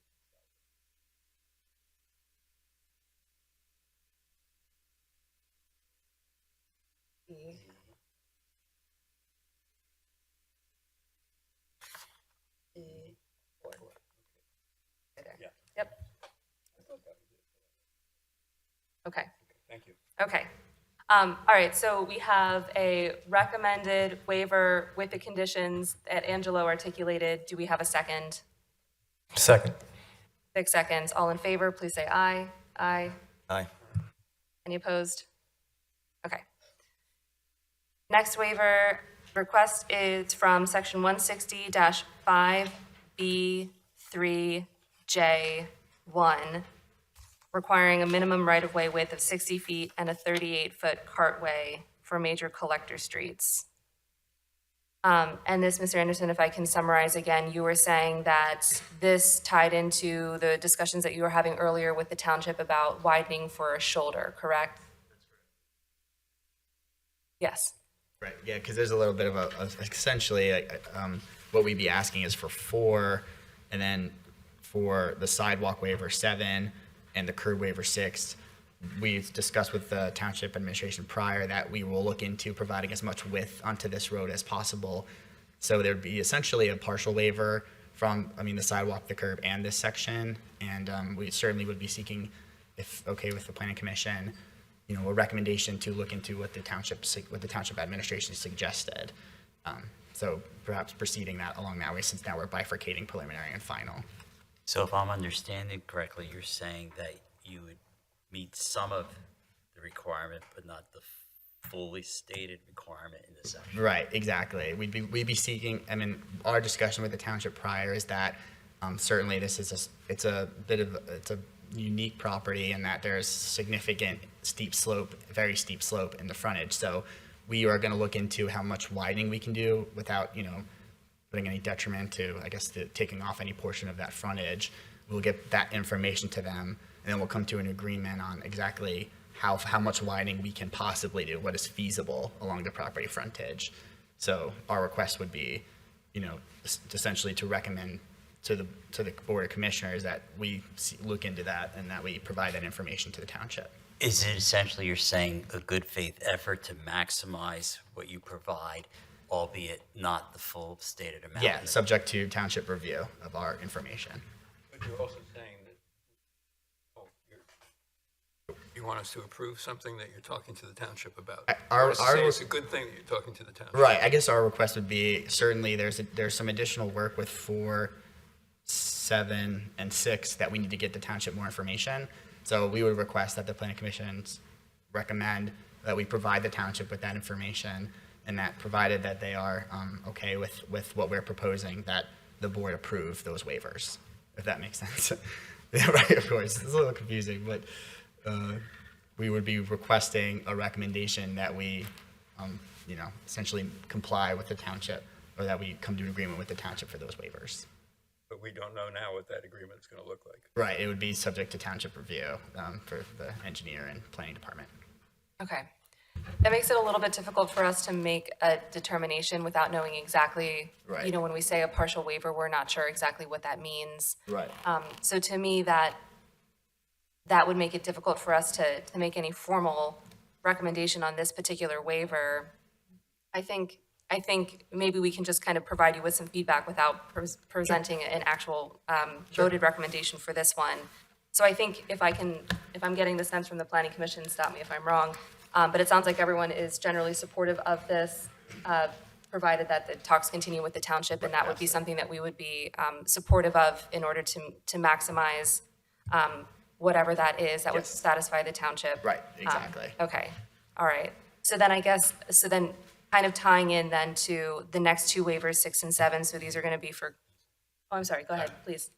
You're providing the right-of-way, aren't you? Aren't you proposing a 30-foot right-of-way on your side of the road? We're showing to the ultimate right-of-way. Right. So that's the right-of-way, that's the 60-foot, that's half of the 60-foot right-of-way. You're not required to provide 30 feet on the other side of the road. Okay, so you're not asking for a waiver for the right-of-way width. The problem we have here is we're trying to apply a township standard to a state highway. Right. Okay, yes. and PennDOT may not want a 30-foot wide cartway, okay? But that's what our township standard is. So I think as far as the width of the cartway goes, it's going to be based upon what PennDOT approved, subject to maybe whatever input the township might have. That's correct. Okay? I don't know that PennDOT has a standard 19-foot wide half of a roadway. I don't know that fits I don't in know that- PennDOT standards. I don't know that PennDOT accepts dedicated right-of-way. Would you be offering the right-of-way to the township? It would have to be to the township. Yeah. Right. Ultimate right of way. Yes. Okay. So my thought is they're providing the right of way, and the 38-foot cartway width is really the decision that PennDOT has to make. And that might tie into whether or not they provide curb and sidewalk and things like that. Okay. So it sounds like we just need more information regardless on that one. But it sounds like there really is no waiver necessary for the right-of-way, since it sounds like you're providing that in full. So the waiver really would be for the 38-foot paving. And again, it's a PennDOT roadway. And one other point, that offer of dedication at 30 foot has to be labeled continuous and irrevocable. I don't want somebody come back 10 years from now saying, it never got dedicated to the township and we want it back. Okay, so we look forward to future discussions where you can provide us an update on what those conversations are with the township and any other updates you can provide regarding the roadway paving. Okay, so moving on, we have the next two waivers, one for curbs, one for sidewalk. We can just take this as one discussion. So again, as I mentioned to the last applicant, it is generally the policy of the Planning Commission to recommend that curbs and sidewalk be implemented anytime there is land development. So I would like to open that up then for discussion, if the Planning Commission members have any additional thoughts.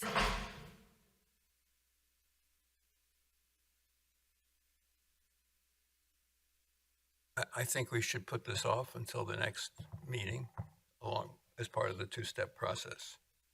At the last meeting, or a meeting of the commissioners, one of the commissioners asked on a sidewalk waiver issue,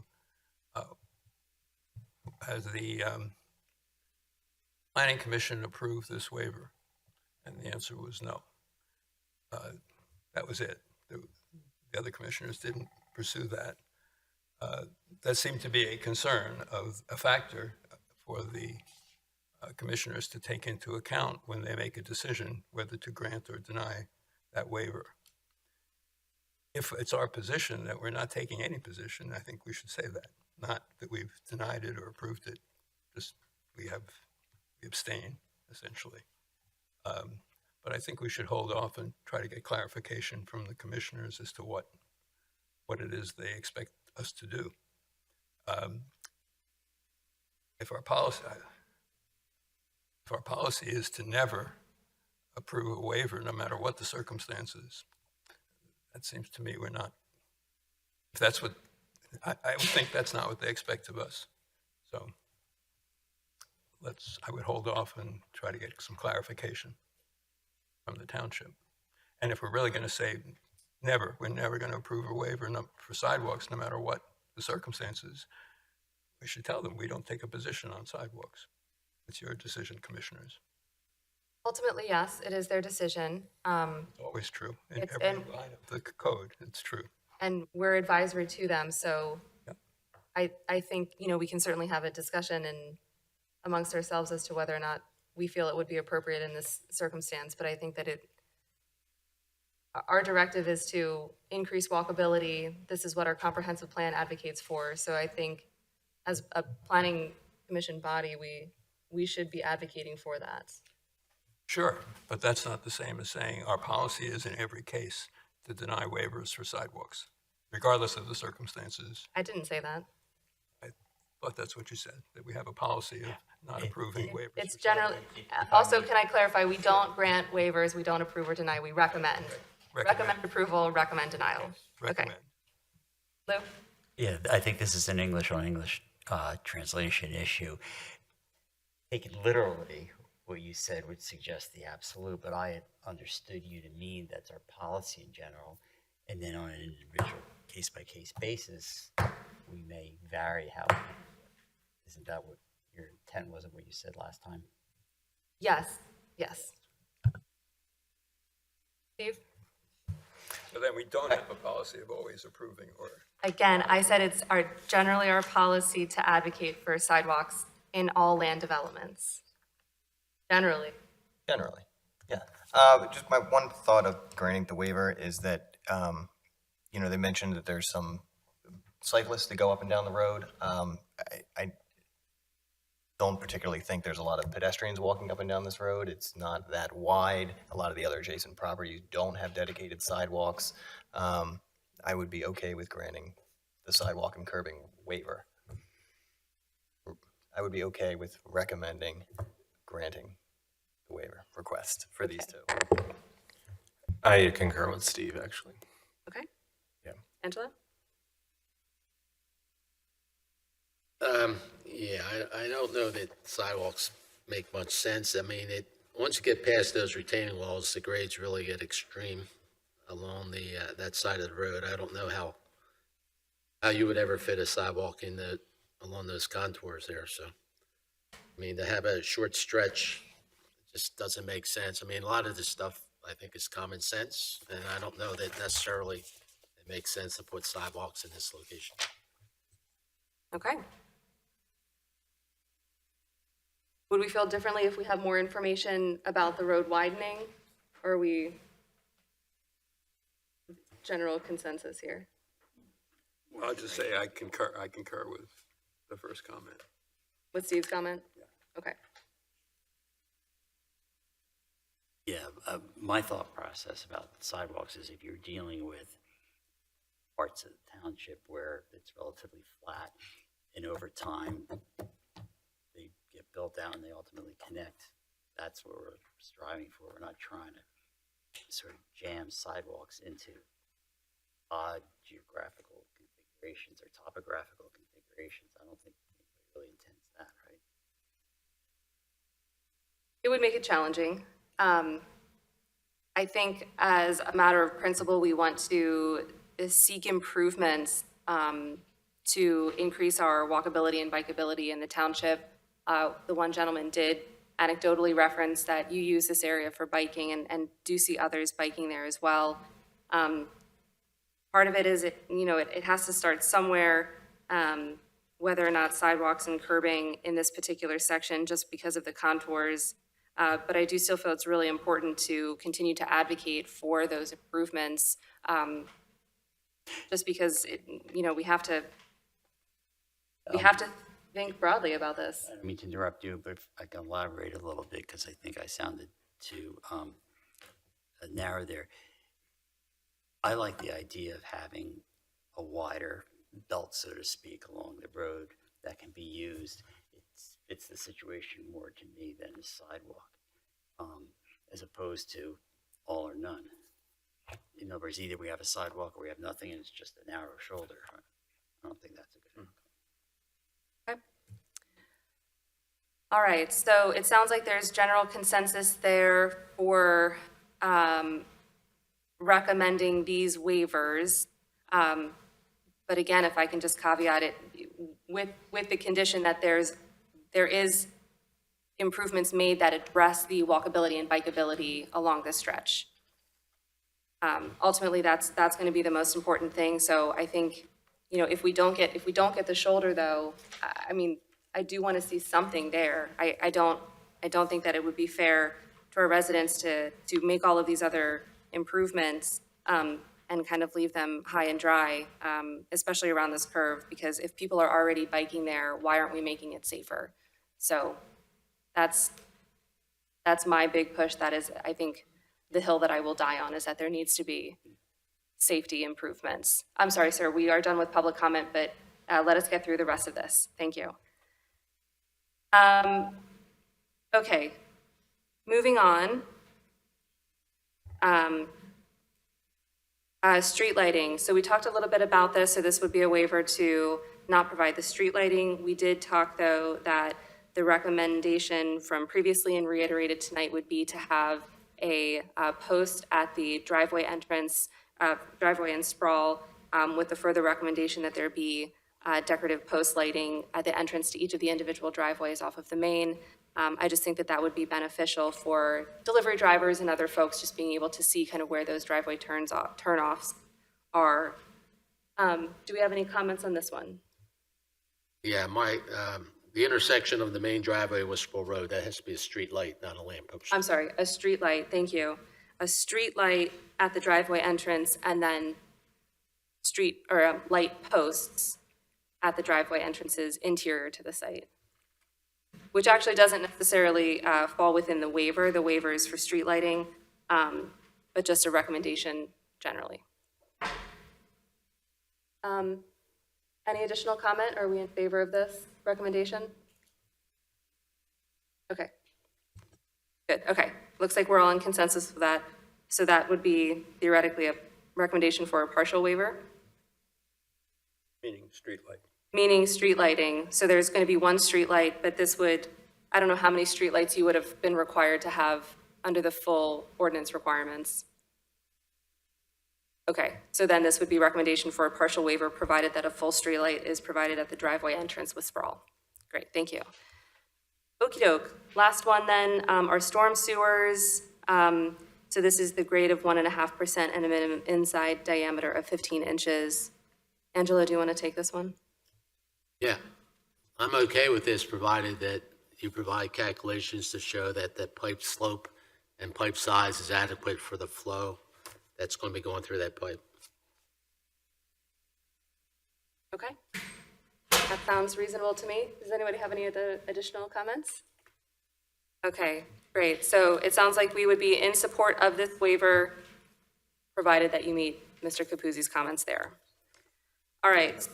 Yes. Oh, I'm sorry.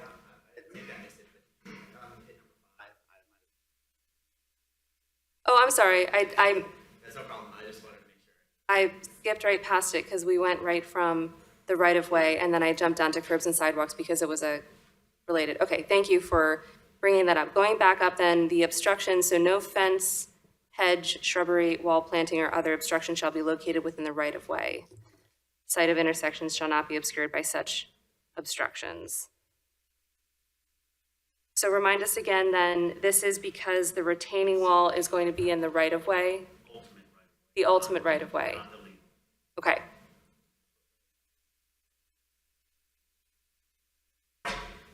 Correct. Okay. So to be clear, there is no obstruction within the legal right-of-way. So there's no sightline obstructions within the legal right-of-way. Only in the ultimate right-of-way. Okay. And Chuck, the concern there is sight distance, correct? Absolutely. And, Absolutely. well, it's sight distance, and from what I see, they're intending on putting those walls there to mitigate the slope, which allows you to see better. So, Right. So the waiver really is any of those items which would create an obstruction to the sight distance required for that new driveway. including landscaping. Right, landscaping, fence, shrubbery, anything that would block someone's sight, line of sight, right? Yes. Are both, okay, I know I'm looking at it. So both height levels of the retaining wall are in the ultimate right-of-way. Portion of the wall.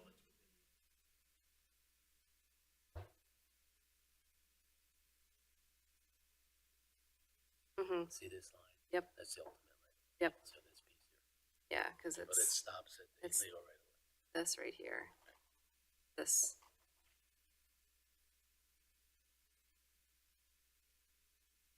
Sorry, can I just see where you're going? Yeah, so this is the ultimate right-of-way, so then these are the retaining walls. So here's the legal right-of-way, ultimate right-of-way, so it's this area that I shaded in. Because this site triangle goes this way. Right. So that arrow is the site triangle. Yeah, this one. Yeah. That arrow. Yeah.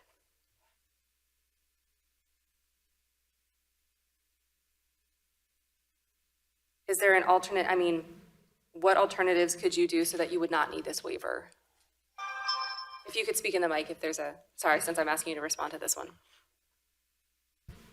The alternative would be to move the wall back outside the ultimate right-of-way, which would increase our encroachment within the steep slopes and all the additional existing trees that are in this area. So there is a solution. However, it means more encroachment into the steep slopes and pushing all that grading back further into the hillside there. Okay.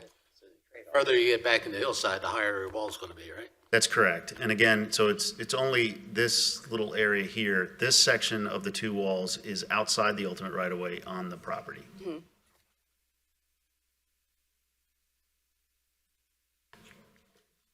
That's where the rock is, okay. I mean, it certainly seems like there is some physical impediments that would necessitate this encroachment. Why don't you just reword the waiver to say located within the legal right-of-way? Put the word legal in there.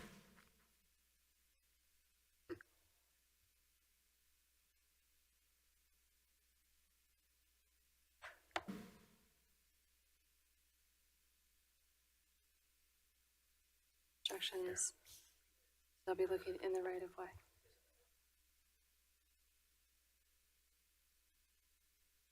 You're in the ultimate. Be out of the legal. So what is the actual code section? Is this the actual code section? It probably says right-of-way. It just says right-of-way? So to me, that means legal, right? Yeah. Okay, so put the word legal in there and then everybody's happy. Do we have a municipal interpretation on this? I'm sorry, I was, I didn't follow everything there. The waiver request for the encroachment within the right-of-way, it appears that the code just says right-of-way, but it doesn't clarify whether it's legal or ultimate. And so what Angelo is saying, and I concur in what I've seen professionally, is that when you just say right-of-way without clarifying ultimate or legal, it defaults to legal right-of-way. I would say I concur with that also, yeah. Okay, Jamie? Okay, so if you just want to amend the language, so then there is no encroachment. So then that waiver would go away. Right. So then that waiver goes away. Okay. That's true, because the way that it's worded, it always defaults to legal right-of-way when it just says right-of-way. Okay, so that one goes away. Number 10, so 5 goes away, number 10 goes away. And then we've provided some feedback on how we feel about the other waivers. All right, so with that being said, and in consideration of our time, what I would like to do at this point is just to summarize that we have raised a number of questions and considerations, and the applicant has provided us with some information that there's going to be some ongoing discussions with the township regarding the stormwater management and with the street widening. I think that there's enough questions and other points of clarification that we would like to see before we make any recommendations to move forward at this point. Again, we do feel like this needs to be following a two-step process. And I get the sense from my other planning commission members that we don't feel comfortable making a recommendation on a preliminary plan application at this point until we hear back about some of these other outstanding questions. So I would like to invite you then to come back after you've had a chance to work through some of these with the engineer and with the township, and then we will be better prepared to make a recommendation on the preliminary plan next time that we see you. Do you have any other questions for us then? Okay. Appreciate your time tonight. Public, I appreciate you coming out and providing your comments. And that will wrap us up for this particular topic for tonight. Thank you very much. We take a 5 minute. Yeah, we're going to take 5. Thank you. My agenda. Here it is. 380 Avenue. So this Coleman John Newman for preliminary final land development and discussion on their conditional use application. So please introduce yourself and introduce your project, please. Good evening. My name is Don Petrosa. I'm an attorney representing the applicant, St. John Newman. St. John Newman Roman Catholic Parish proposes to add an addition to the St. Coleman at John Newman School to replace existing modular classrooms. With me this evening, I just wanted to let you know who's here on our behalf, is Monsignor Michael Matz, who's the pastor. There he is. Paul Salvaggi, who is the business manager for the parish. We've got Robert Lynn, who is the principal in Lynn Architects, and who will be doing most of the presentation. And again, my name is Don Petrosa. I wanted to give you a little bit of background about how we got here. We're actually here asking for your recommendation on two things. One is conditional use approval for the use for the addition, and the other is preliminary final land development approval. Bob's going to handle the preliminary final land development approval issues. I just wanted to explain why we're here seeking conditional use approval for the school, particularly since the school's already there.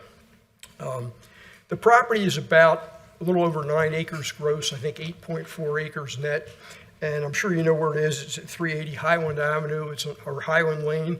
It's at Highland Lane and Mill, northeast corner of that intersection. And there is currently a church, a school, and a rectory on the property and related improvements. St. John's acquired the property in 1966, August of 1966. And at the time, before they purchased it, when they were the equitable owner, they filed an application for a special exception. The church use is today and always was a use permitted by right, but the educational use used to be a special exception when the property was zoned AA residential. So when they were equitable owner in 1965, they went before the zoning hearing board and obtained a special exception for the school. The school was built shortly after that. It would have been sometime in 1966 through maybe 1967. And the school and the church have been there ever since. The ordinance was changed at some point, the zoning map, and the property became zoned institutional.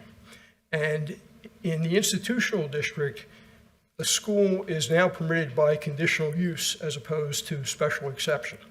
So we've always been a form of permitted use. We were a special exception, and by virtue of the amendment to the ordinance, we became a conditional use. So after discussion with the township staff and the township solicitor and zoning officer, it was determined that it would be appropriate for us to come in to seek conditional use approval for the addition. And the reason for the addition, and Bob will get into this in a little greater detail, is that in 2022, there was another zoning case, and as a result of that zoning case, the modular classrooms that are there today went in. And then in 2024, we went back to the zoning hearing board because they had a certain limit on the time that they could be there, and we got that extended for another 2 years. So the modular classrooms have been there for about 3 years, and they're essentially right in the same space where the addition is proposed. At the time, the school didn't know whether it was a temporary blip in enrollment that caused the need for additional classrooms or whether it was a permanent nature or appeared to be permanent nature, long-term. It appears to be long-term, and that's why they want to replace the modular classrooms with an addition to the school building. So that's basically how we wound up here seeking conditional use approval. And I'm sure you know all this. I don't want to go into a lot of detail, but a conditional use is a form of permitted use.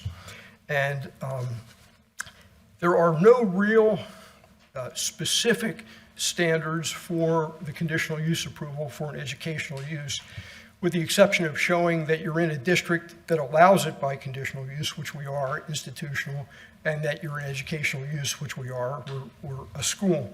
So those are the two that appear to me of the criteria to be the specific criteria, but there are general criteria that apply to every conditional use application. And they're very general things that the proposed addition is consistent with the township's comprehensive plan. And basically, it is consistent with the township's comprehensive plan.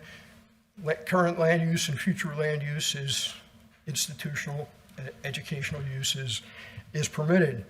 And it's, of course, permitted by the zoning ordinance, which is a legislative determination that it's not harmful to the public health, safety, and welfare in the area where it's located.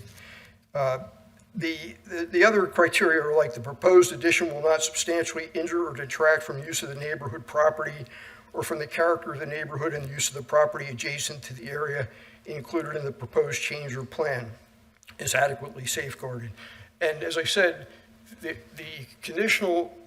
educational use has existed on this property since about 1966 or 1967, and in the specific spot where we want to put the addition, it's been temporary classrooms since 2022.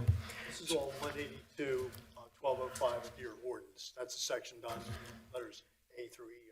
So the proposed use will serve the best interest of the township, the convenience of the community, and the public welfare. And many of the students that attend, not all, but many of the students that attend the school are Haverford residents, Haverford Township residents. The proposed use will have no adverse effect upon the logical, efficient, and economical extension of public services such as public water, sewers, police, and fire protection. We believe that to be the case.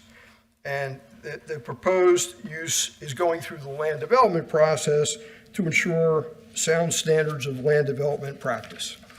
No new road access points are proposed. The applicant has met with the Shade Tree Commission and is satisfying their recommendations. I'll let Bob deal with that because I think he's the one who actually interfaced with the Shade Tree Commission. So we think we meet the standards for conditional use approval, which frankly are not too strenuous, I would say, or not too difficult to meet.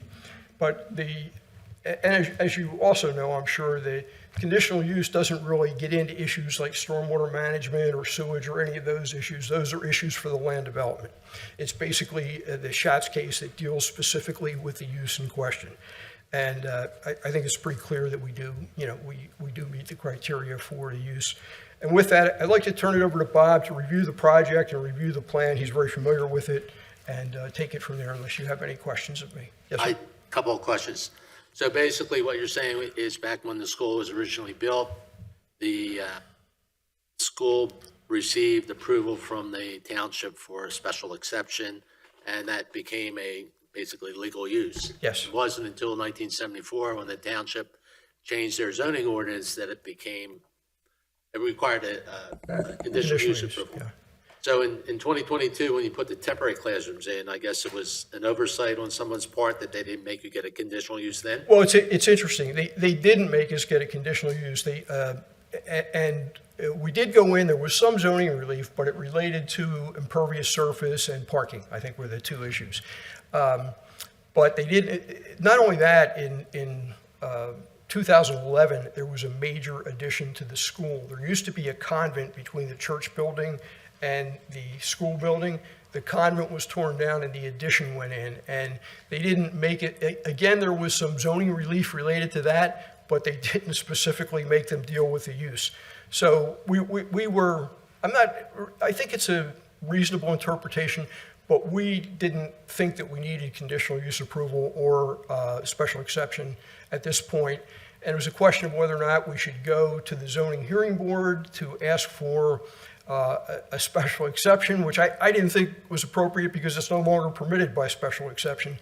But there is some case law. Facts are a little different, but there's a case where it was an airport that was as a non-conforming use, and then the ordinance was amended to make it a use permitted by conditional use. And there was a fight about whether or not they needed conditional use approval in the Penridge case, and the court said that they did need conditional use approval for, I think, 7 additional hangars that they wanted to put at the airport. So it seemed like a reasonable interpretation, to me, that was being had, and it's a little unusual. In that case, it was a non-conforming use at a point. We were never a non-conforming use. We were either special exception or conditional use, always a permitted use.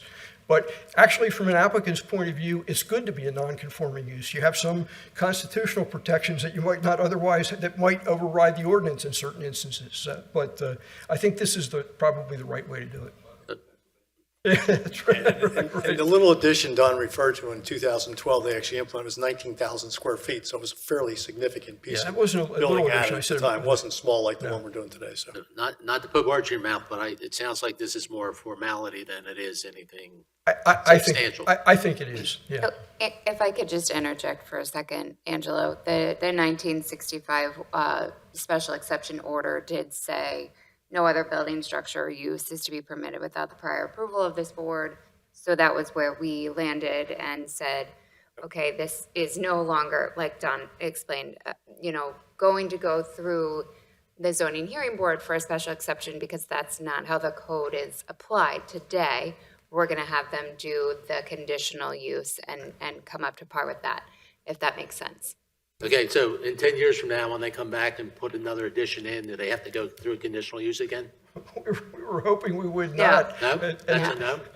As But- long as they're, so now that we have the conditional use on file, basically the way that it works is unless they are not meeting the conditions of the agreement that are in place as of, this application, if those conditions cannot be met still, and there, something changes, then they will have to go through the conditional use again. But just like every school, Coopertown, Chatham Park Elementary, all of those, they are not changing any of the conditions that presumably were in place and when those schools were originally built with their additions that they have put on recently.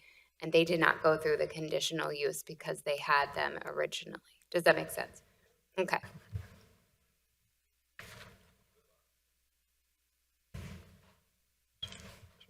Essentially, under your 1966 special exception, you can keep having, you have as of right. Yes. Under that special exception, you could keep going. Yes. But when you expand your school, you're under the 1974 ordinance and therefore are requesting a conditional use for which you would go to the Board of Commissioners rather than to the zoning hearing board. Exactly. If there are no further questions, I'd like to turn it over to Bob. Oh, I can do that. Well, I guess we can do one thing. This isn't a conditional use hearing and there's no testimony, but you heard what I said about the conditional use and how we meet the standards. Would you concur with that? I would concur with that. Okay. Now you can do the rest of you. So I just want to clarify, so we're going to be moving over into the review of the land development at this time? If that's appropriate. I think, yeah, I agree. So actually, you're asking us for both the conditional use review and then the land development review. If, what I would like to do is actually take them separately. So before we get into the land development, if we can just stick with the conditional use, since our charge in the zoning ordinance is to provide an advisory opinion to the Board of Commissioners on any application for conditional use, I would like to go ahead and discuss that and draft our advisory opinion, which we'll then write up and send to the Board of Commissioners ahead of the hearing, which I am to understand is scheduled for October. It will be before the work session in October. I had that date. I believe it's the first Monday of October. Could be the first Tuesday because of holiday. I'm trying to think of what day that is. Either way, we'll get you a written opinion pursuant to the requirements of the zoning ordinance. So, to my planning commission members, what we're being asked right now, so we've clarified kind of what the rationale behind the special the conditional use. So ultimately, I think it's clear that the conditional use probably should have been received and pursued when the larger addition was put on, but absent that process, we are here and we are kind of getting this all in line so that we'll document and set your conditional use approvals going forward. So that'll clarify under the way that the codes work today and not from 50 years ago. Peggy, so that'll be Monday, October 6th. And Thank you. The hearing will be at 6:15 p.m. Okay. Before the regular work session of the Board of Commissioners. October 6th. Monday, October 6th at 6:15 p.m. is typically when our hearings would be. Okay, perfect. So, okay. We both pointed at each other. All right. So the request for the conditional use then is specifically, and let me see if I can find some, do you have the language on here specific to? I have the section, and from what I'm hearing, I think that, I don't know if you want to grant it for the previous additions, just out of the abundance of caution or not. In my opinion, I think that ship has sort of sailed, but I have no objection if the planning commission wants to do that. When I first did this, I thought we were just talking about the addition, but if it helps avoid having to come back anytime we would do anything on the property, I wouldn't mind having the property blessed. Since we're advisory only, and I am of the general opinion that it's better to kind of scoop everything all in one bowl, just to make sure that there's no loose ends, then I think that would be the best thing, just for us to go ahead and make that advisory recommendation, and that should the commissioners wish to actually take that up as a part of the formal conditional use hearing or determination, they are welcome to do so upon consultation with the township solicitor. The section is in the letter. It's section 182-602, capital B, 2 in parens, small b in parens. Thank you. So to B to B. Okay, so 608, 182-602, B to B. This requires conditional use authorized by the Board of Commissioners for public or private educational institutions, including colleges, elementary and secondary schools, and nursery schools, but not including business or trade schools, dance studios, or similar facilities. So this is simply the use provisions in the institutional district. So these uses are permitted, provided they're permitted so by conditional use. I think it's clear in your presentation that this has been a continued use. So just remind me, the property began as the religious use, and then the school was built initially when? I think the school and the church were built at the same time. Am I correct, Paul? They were built together. They were all built and approved together in 1965 via special exception. Okay, all The together. zoning hearing was 65, they purchased it in 66 and built it from August of 66 on. Okay, so everything was built together under that initial special exception approval. And then we've added, so you said it was a 19,000 square foot addition? And that was 2012? Correct. Sorry, the special exception was 2012? Well, there was No, a, 1965. they granted a couple of variances. The expansion was 2020. The addition was 2012, correct. They granted a couple of variances in 2011, and it would have been built in 2012. 2012, correct. And the addition was built with no, I'm sorry, I know you just went through this. I'm sorry? The addition in 2011, Well, they got building permits and all the necessary permits, but they just permits, no zoning hearing board. It would have had to go through land development.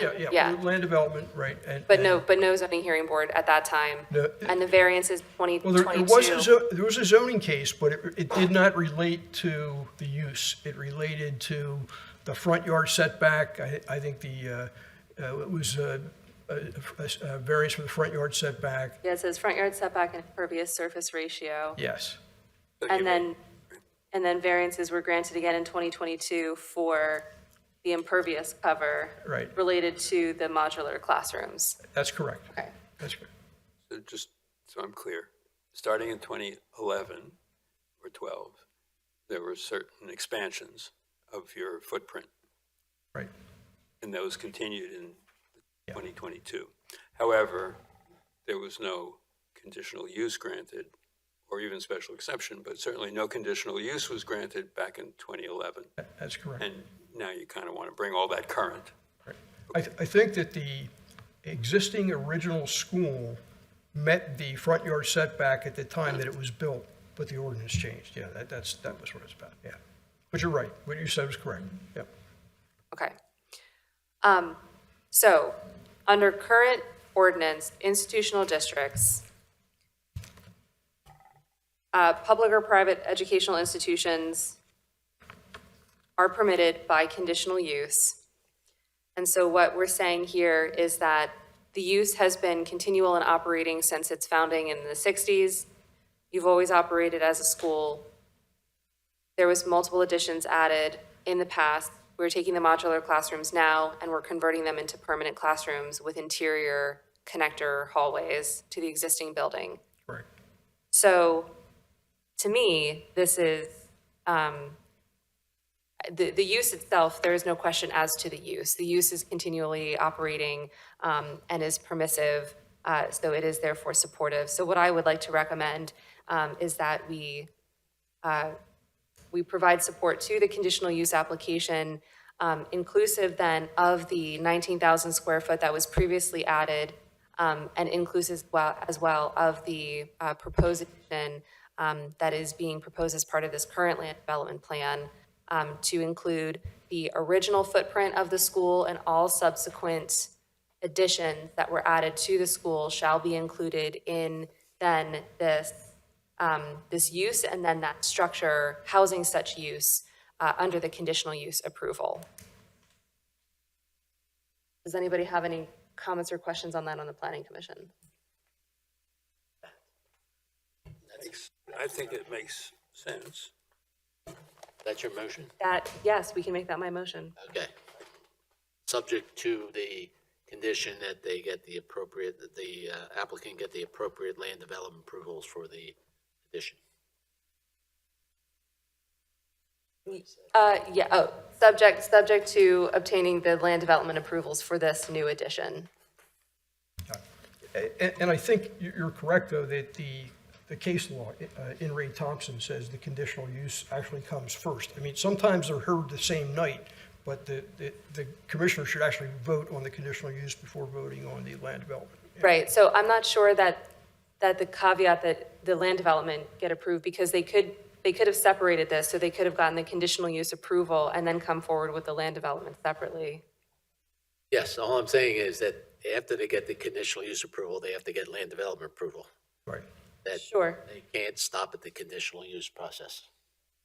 So the conditional use process is subject to condition that they continue with the land development approval. Condition subsequent. They don't get the conditional use if they don't go through land development. I would argue that I would still support a conditional use even if they decided to not pursue a land development, but obviously if they don't pursue land development, they couldn't get rid of the modular classrooms and build the addition instead. Yeah, we couldn't get a building permit, or we couldn't do anything. They couldn't do any, couldn't do any of that. So I see these as connected but separate issues in that the recommendation that we're making, so the charge that we have to draft an advisory opinion, I think would be a standalone outside of the land development approvals. I don't think that we can condition our conditional use recommendation on a land development approval. Okay. It's like, it's late, I'm tired, it sounds good. All right, to argue my point, it's not unusual for the zoning board to grant relief subject to getting land development approval for the projects. They always have that as a condition. They normally have that as a condition. I understand. I think that this is an inherent, they obviously can't build without land development approval, so I think the conditional use captures, I think maybe we're arguing two sides of the same coin. Okay. Your condition precedent wins. I do get to draft the advisory opinion, so we can mention it as part of the discussion. Can I second that motion? Would you like to? Yes. Okay, so there was a motion and a second. Any further? Yeah, seconded. Angelo seconded. Oh, okay. I'm sorry. You? I made the motion, Angelo seconded. I support the motion simplifying the drafting. You could say nunc-pro-tunc to 2011, instead of going through all the property changes. Retroactive. What did you say? I did, sorry. I don't know this word. I was not that strong in Latin. Retroactive to 2011. Now for Yes. them, yeah. Right, so it would be inclusive of all previous building additions. And it's really just the one large addition that was made is the only other addition other than the one that you're proposing with this land development, That's right. correct? And the temporary modular classrooms that we're trying to replace. But those are not an addition, they're not a footprint addition to the actual building? Okay, all right. Okay. So I think that's clear as mud, right? We all get. I do not know Latin. I'm just joking for the moment. You lawyers and your Latin. Okay, all right, very good. So, do you need me to reiterate, or did that make sense to you? I'm good. Okay. All right, so with that then, we have concluded the discussion on the conditional use, so we are recommending then the approval of that conditional use, and we'll draft something to that effect. You want the vote? Oh my gosh, I thought we did. Okay, I'm sorry. All in favor? Aye. Aye. Aye. Any opposed? Thank you. Okay. Now that we've concluded with that vote, we will draft the conditional use advisory opinion and submit that to the commissioners ahead of the hearing on the 6th of October. Thank you very much. Thank you. Okay. Sir, the land development. All right, thank you. So although I've met you before, I'm Bob Lynn, Principal Lynn Architects. With me tonight, I have Sean Paul, who's actually heading up the site civil on this particular project from our staff. And I always thank you for being here because I just finished my 30th year on another Providence Planning Commission. So I know how much time it takes and what a crazy task it is to do it. So I appreciate it from both sides of the desk. I think perhaps of importance on this project was what occurred really back in 2022 was that the school began to realize they were having an amazing climb in enrollment, believe it or not, post-COVID and during COVID. So the school was at about 350 students. They began to see projections going up as high as 390 students, 395, and they wanted to plan. They didn't want to go ahead and do something in a knee-jerk fashion saying, let's do a big addition until we're certain it's not just a bubble in the system. So they decided to do some modular classrooms, and I was not involved in 2022 when they did it, but they went in front of the zoning hearing board and asked permission to install the modulars as a stopgap measure, doing two things. One, spend 2 years to determine whether or not it was a real spike or whether it was something that was just artificial. And number two, to go through a capital campaign and make sure they were good. Zoning hearing board granted them a 2-year approval at that point, taking them through June, but it was June of 2022, the hearing. June of 2024, Don Petroza and I appeared in front of the zoning hearing board asking for a continuation of that approval because it was clear that the spike was real, student enrollment was going to stay there, and that would give them the opportunity to raise money in a capital campaign. I believe they gave them 2.5 years at this moment to do the capital campaign, land development, building plans, et cetera. So that's just a little piece of history. And the enrollment back in 2021 was somewhere around 350. The enrollment in 2023-24 was 398. And the enrollment the current year is 390. So we're up in the high 390s to 398 range. So it looks like it's real. They are in the middle of a capital campaign. So we have about another 1.5 years to go through this process, the land development approval process and building permit plans and raise all the money. I think Don already said it was 8.4 acres. It's correct. It's got a lot of long frontage and you don't have anything up. You have C3 there, Don? I can't see your scale. All right, that's perfect. I can't put my laser on that. All right, well, I'll just describe it. I'll put my laser on this so everybody can see. The property has long and linear. It's got a long stretch of Highland Avenue. It's 1,078 linear feet. So it's like 3 football fields going down Highland. That's very narrow because you can see the width across here. It has 370 feet of mill. And then on the other side up here is the actual emergency access drive with gates that takes you back to the Mill Ridge condominium community. Mill Ridge is partially in Haverford Township, and then the northwestern border goes to Radnor Township, so it's kind of split between the two. There's currently about 50,000 square feet of buildings on the site. I already discussed the 2012 edition to help you there. We want to replace the modulars with a 3,800 square foot permanent set of classrooms in the same general location as the current. Go back to, perfect. You can see the little gray shaded area on the illustration. That's where the footprint of the replacement is, and immediately to the left, it's the same location as the current modular classrooms are concerned. One of the things that happened to the school when they grew in enrollment, didn't have enough spaces, their specialty classes like art became things of rolling carts in the classroom. So they were trying to replace the art classrooms, the music classrooms with real permanent space and create enough classroom space for the students without displacing their special teachers. So that's part of what we're trying to do here. The impervious on the new project is currently going to drop from 44.6% by about 600 square feet to 44.4%. So there's an actual reduction in impervious, and the parking spaces are going from 198 spaces to 202 spaces. So we have a slight increase in parking. The zoning hearing board granted them a -7 space relief back in 2022, and we received an opinion from the township that flowed forward with the current application, so we don't need to re-grant it. We're actually reducing that nonconformity that was granted by several parking spaces. So just trying to give you an overall flavor. They also granted back in 2022 a 0.41% impervious increase.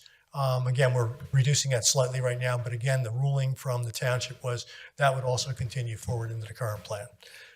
That's pretty much an overall overview of the project. I have a couple. Do we have the pictures of the class? Do we have the pictures of the building on the? Oh, good, fantastic. In case anybody can't read them, you all get a personal handout. Everything's in there. It's a little bigger. And then we'll all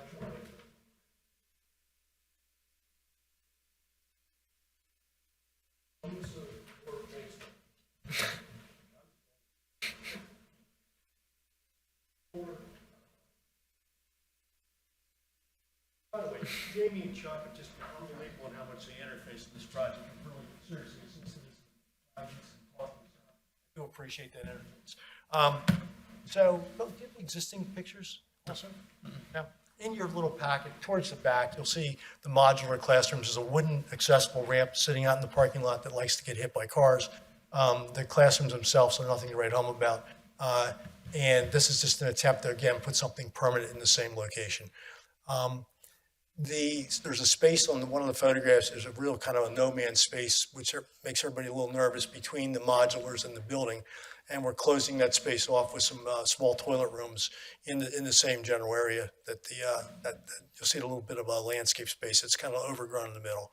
So that's the overall process.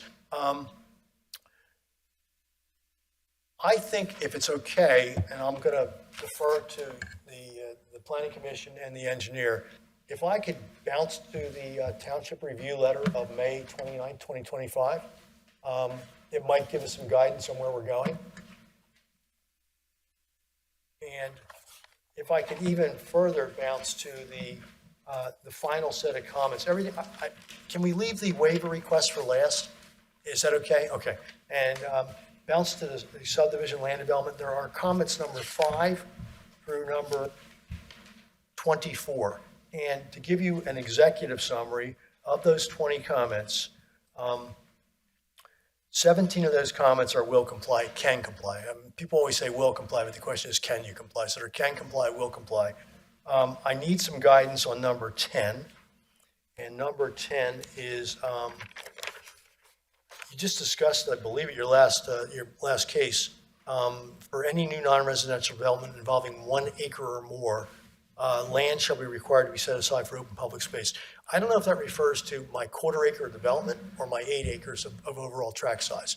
And I also don't know what land I'm setting aside. So I need a little guidance on number 10, how this Planning Commission has recommended and how staff and the engineer have dealt with that in the past. I can give you my opinion. You got 2 choices. The first is to pay $400,000, which I'm sure you don't want to do. The second is to identify part of the property as open space with the understanding that you couldn't develop that in the future. So my thought was you got a nice soccer field in the front of the school. We do. If you can identify a limit of whatever it is, 2.5 acres, whatever the numbers work out to be, as being your open space, then you've met the ordinance requirement. Is that an interpretation? We can certainly do that. Obviously, we aren't developing the soccer field. And by the way, there's no more room to develop the school. This is it. There's no more room to do anything. So we are not going to be here in 10 years to have a conversation about. That's what Haverford Township School District has done in the past. They've taken their ball fields, identified it as the required open space. And as long as they understand that you can't put a building there in the future. And there's even area beyond the field because there's some fairly significant slopes that drop off the Mill Road on the side of the property that are clearly always going to be open space. So we can certainly comply with that and put some calculations down, Angelo, to do that. Yeah, 30% of the lot area is what you have to provide. 30%? Okay. All right. Well, there's my guidance on 10. My recommendation for that as well is that it should be functional open space. So the existing recreational fields satisfy that. And the benefit to Angelo's point is that they essentially then become deed restricted from any future development. Yeah, and it's really a beautiful campus. It's got a lot of vegetation, mature growth trees. It's really, you're right. So we'll certainly do that. All right. My only other two on the, other than my will complies in that section, are number 7 and 8, which are waiver requests. So we're going to come back to those under the waiver requests. They're your famous curb and sidewalk that I think I've listened to 11 times in the last couple of hearings. So, and you have as well. So we'll talk about those. And I have a specific request. I know how strongly the township feels. I know even the engineer has a strong opinion on it. I'm going to give you a specific reason why I'm going to ask it, because I need to ask on behalf of my applicant and see where that falls for guidance and recommendation. So of those numbers at the end of this, we have all will complies, guidance on number 10, and 2 of those, number 7 and 8, are actually waiver requests that are listed here as well.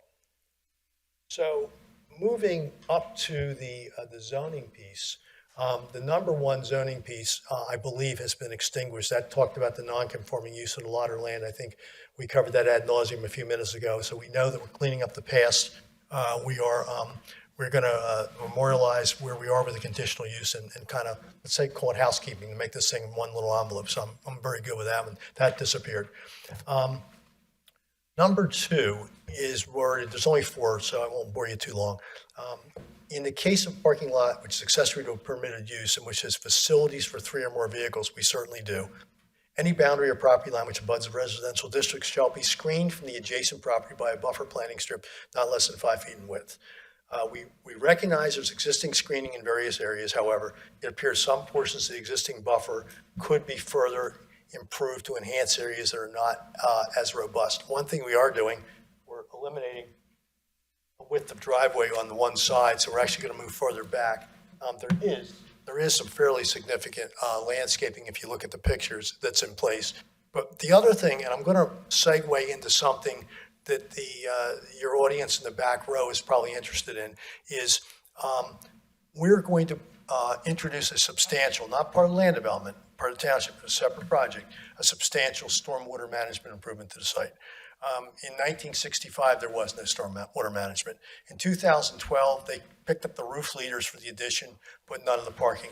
We're going to attempt, at the request of Mill Ridge, who's having some issues with water, implement a 300 linear foot underground stormwater recharge system between ourselves and our 20-foot buffer. And by doing so, we're going to capture 41,000 square foot of paving that's currently just running unimpeded across the land, and on heavier storm events is crossing the property boundary.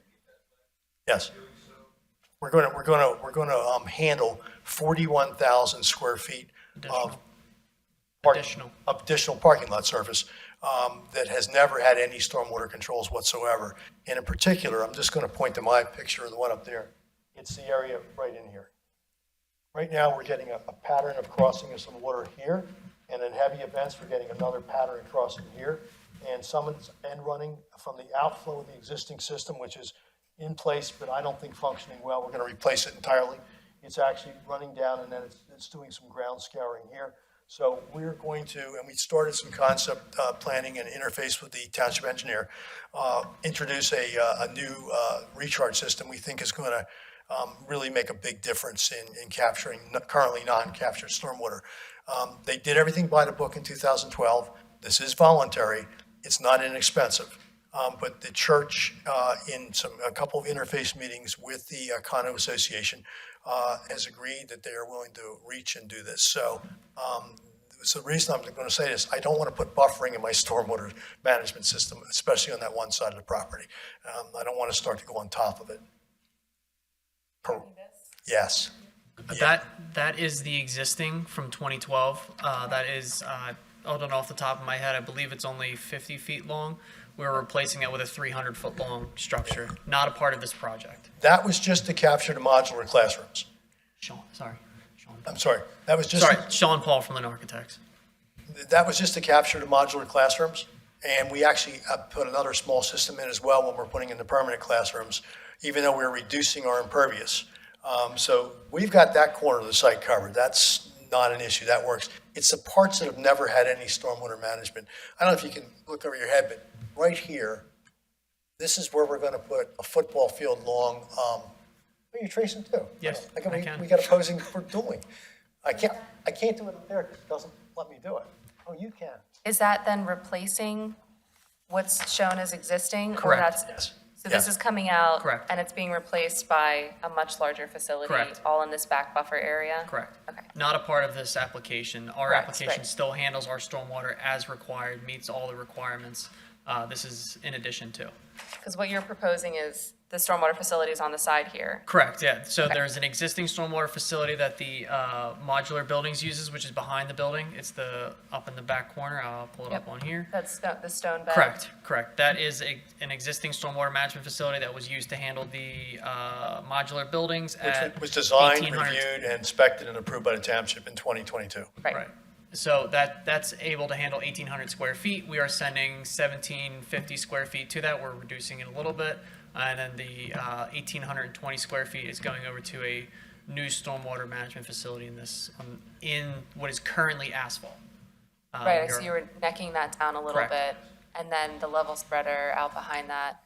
So, okay, so the stone bed that was put in 2022 is remaining, and then some of the new runoff from the new addition is going to a new infiltration facility, and then secondarily, and wholly independently, unrelated to the land development, is a voluntary stormwater facility in the rear of the property. Correct. Got it. Yeah.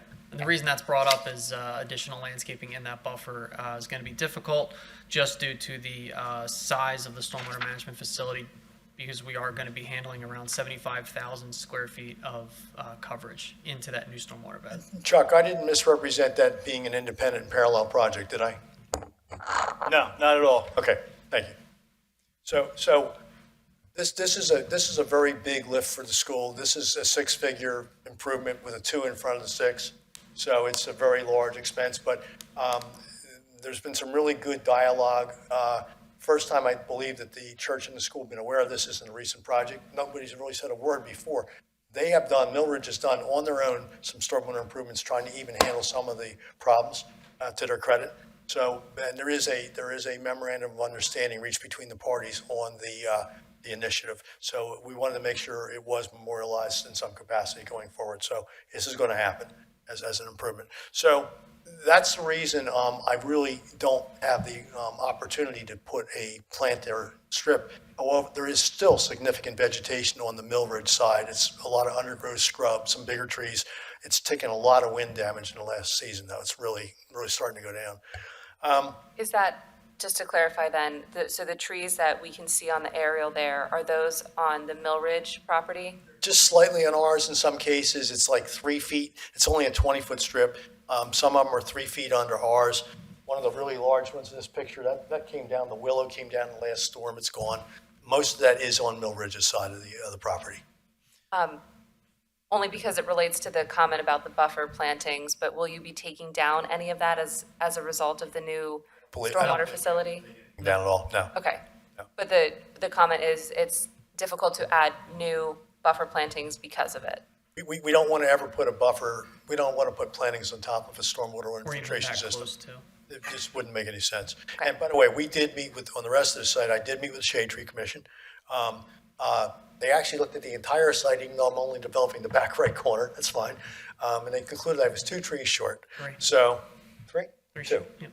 Yep. 2 birch and a white oak. But I volunteered the Oh, okay, birch. sorry. So we're gonna put a white oak below the soccer field, and they wanted a river birch, but I said they don't work well singularly, so I gave them a second river birch from a pair of them. They work really well in pairs. So we have agreed to do the river birches and the white oak tree, and that complies with 100% of the entire frontage of the entire property for landscaping for the, so we have that meeting was blessed. It's good.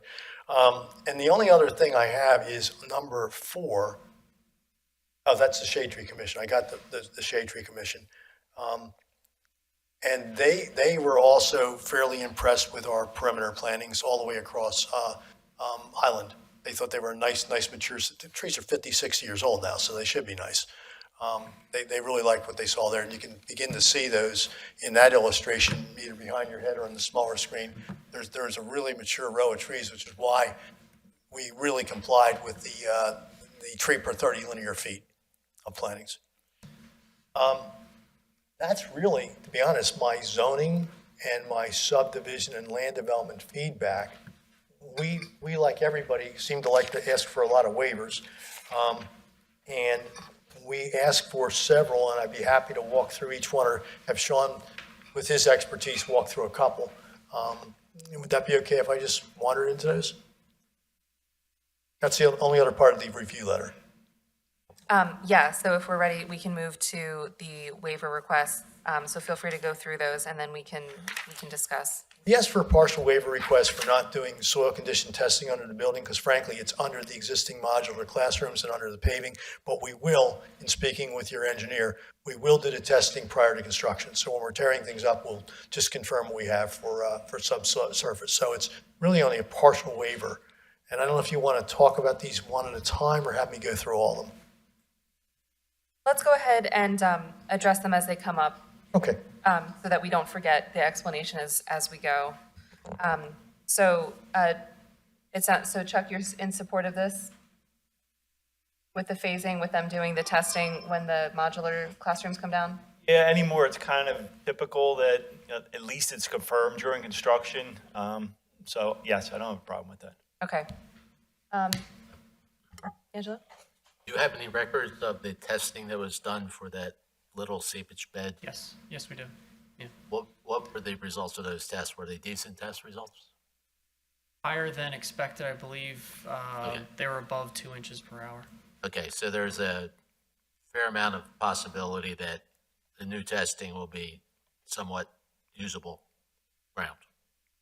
Correct. Okay. And I think this refers to the actual under the footprint of the building for soil bearing capacity too, Angela. That's what I read the ordinance section as being what's underneath it there. And I don't know, you might have more experience. The bed that's already in along the property line doesn't seem to function real well. It had a hugely high percolation rate listed on the thing. I've never seen a rate that high, 12 inches an hour. But I think there's got to be a layer of clay. Have you run into layers of clay in this area where, because I know in Tinicum and Bethel and a lot of places in Delco, we got to punch through that clay layer to get it in groundwater recharge. Do we have a high clay layer here? I'd say in some places you do, yeah. Okay. Some places in Haverford also hits the high clay layer. Okay. My front yard. Okay. All right. So we're going to be real careful. We're going to do some fairly deep tests on the side, the new side system, with a backhoe, and we'll see what we have over here at the same time. Okay. I don't know if we want to take any formal voting on this, or if we just want to do like a quick straw poll, but I would be in support of the partial waiver. Yep. Yes? Yes. Okay.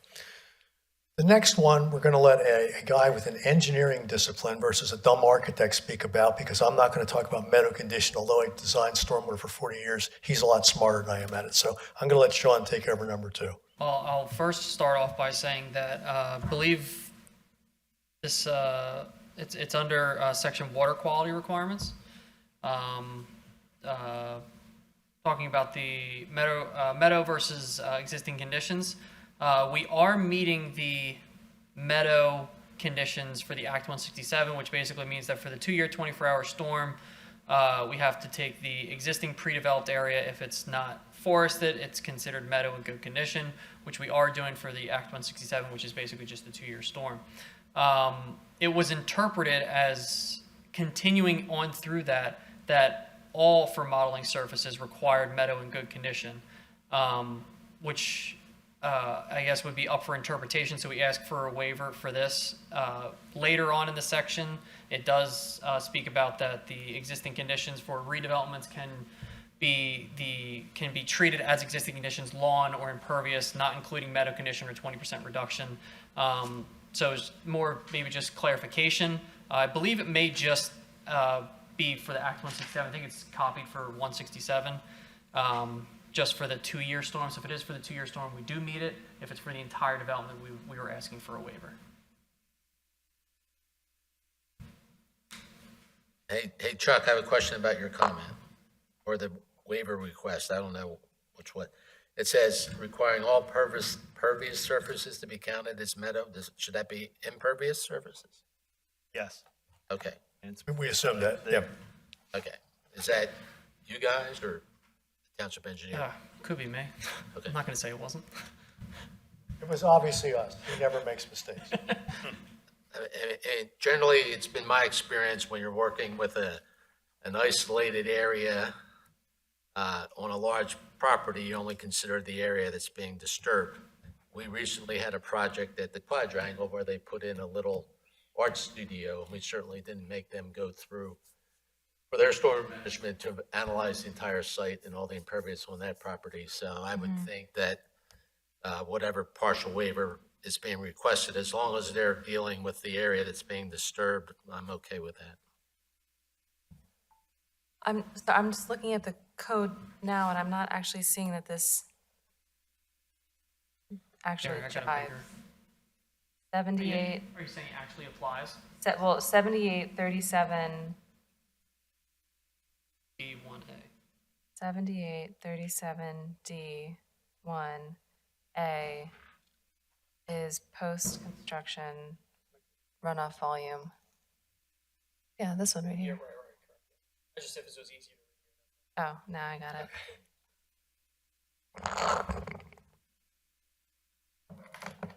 Right, so it's talking about specifically the water quality, which would be the Act 167, which would be just the 2-year, 24-hour storm. All right, hold on, give me just a sec to read the whole thing.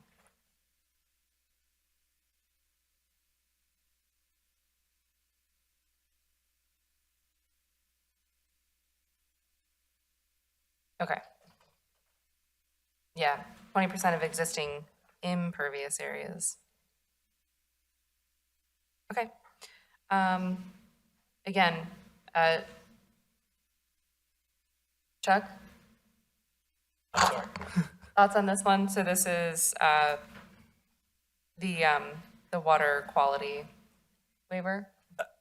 I got to go back and check this, to be honest, but I think Sean is right. It applies to the 2-year storm as opposed to the remainder of the storms. Okay.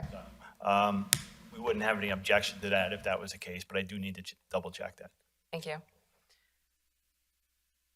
Angelo is our resident engineer. Any thoughts? Any additional thoughts? That one sound good? Anyone else? Are we supportive of this for the partial waiver? I'm seeing nods. Okay. Yes. Why don't we skip the 2-step preliminary final, because you may or may not have comfort level at the end of these waivers and our presentation, so I'll defer that to the end. Okay. We don't want to do a traffic impact study because we're not changing anything we've been doing for the last couple of years. There is no issue, no topic. They did some improvements actually on the queue up for picking up students at the 2022 hearing. It's worked really well. So, I mean, I certainly can't rationalize a traffic impact study for. But does that literally say about commercial or industrial uses? Because this isn't either one of them. Yeah, even if it didn't, I mean, I'm not changing anything. I'm replacing a temporary modular with a permanent building, so I'm not going to change any traffic that happens on the site. So. And what did you say you provided for a traffic analysis as part of your variance? Before me in 2022, they brought in Frank Taravani, and he did some traffic testimony about changing some of the flow directions of the pickup for students, and it kept everybody off Highland Avenue, and they implemented that. So there's already been a look at traffic and it wasn't even volume, it was just had you queue up to pick up students. And has that modification to the pickup lane been successful? Yes. And is there any change in either students or faculty above what the modular classrooms are servicing? No. But there was an increase when the modular classrooms were added. Was there an increase in any staff or administration? Just students? Because it was basically, they were trying to, again, recover their special areas with their special art teachers and their music teachers that didn't have a classroom. So there was no change in staff, and there is no change proposed in staff either. It's exactly the same staff today as it was 2 years ago and 4 years ago. And there's so much parking out there. And the only time, I read the 2022 zoning hearing in depth. I mean, I read the whole thing. It was pretty well written, actually. The transcript was great.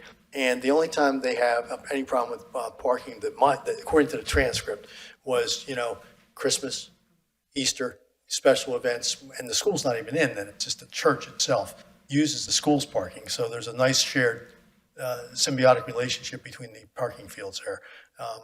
It's a lot of parking. now, does the school provide busing, or do most students get dropped off by passenger vehicle? Most get dropped off, they have some buses.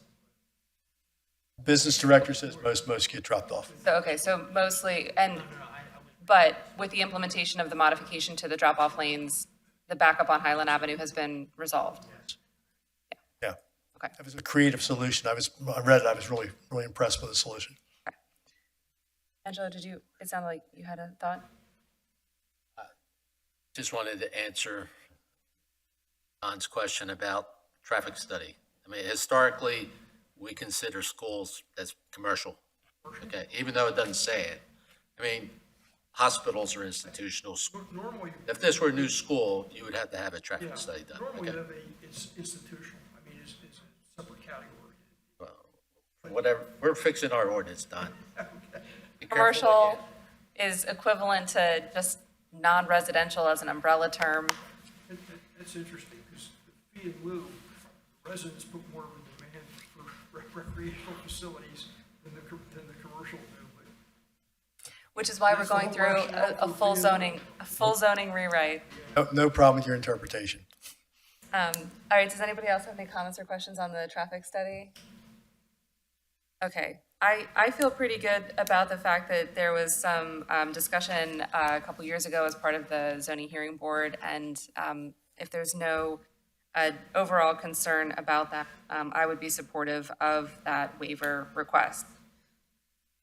Nods or head shakes as appropriate.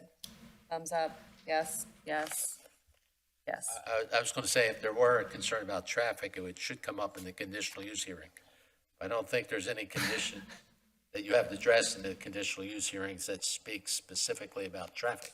Correct. There's no, that's not one of the criteria. And if it is, you have to show that it's beyond what a normal school would, traffic would draw. People, if you have a school and people say, well, it brings kids and they make noise and it brings traffic because the parents drive them, well, that's the definition of a school. I mean, the case law says that's not sufficient, to deny it. Okay, so we're all supportive of the waiver for not requiring the traffic impact study. Thank you. That moves us on. I'm going to keep this flowing the best I can for you. Surveying all storm sanitary and water lines within 400 feet of the site to be depicted on the plans. I mean, unless I'm really tying into them or I have a need for them, I would survey them, but I have no need to identify and intrude on other people's property, frankly, in order to do that. I will defer to your engineer, though, if he feels strongly about a particular component that he feels we should survey. We certainly do it. It looks like this plan that you handed out has water or utilities on Highland Avenue identified. So I would, as the last applicant, I would make sure you have them identified in the front of the property. Will do. No issue. No issue at all.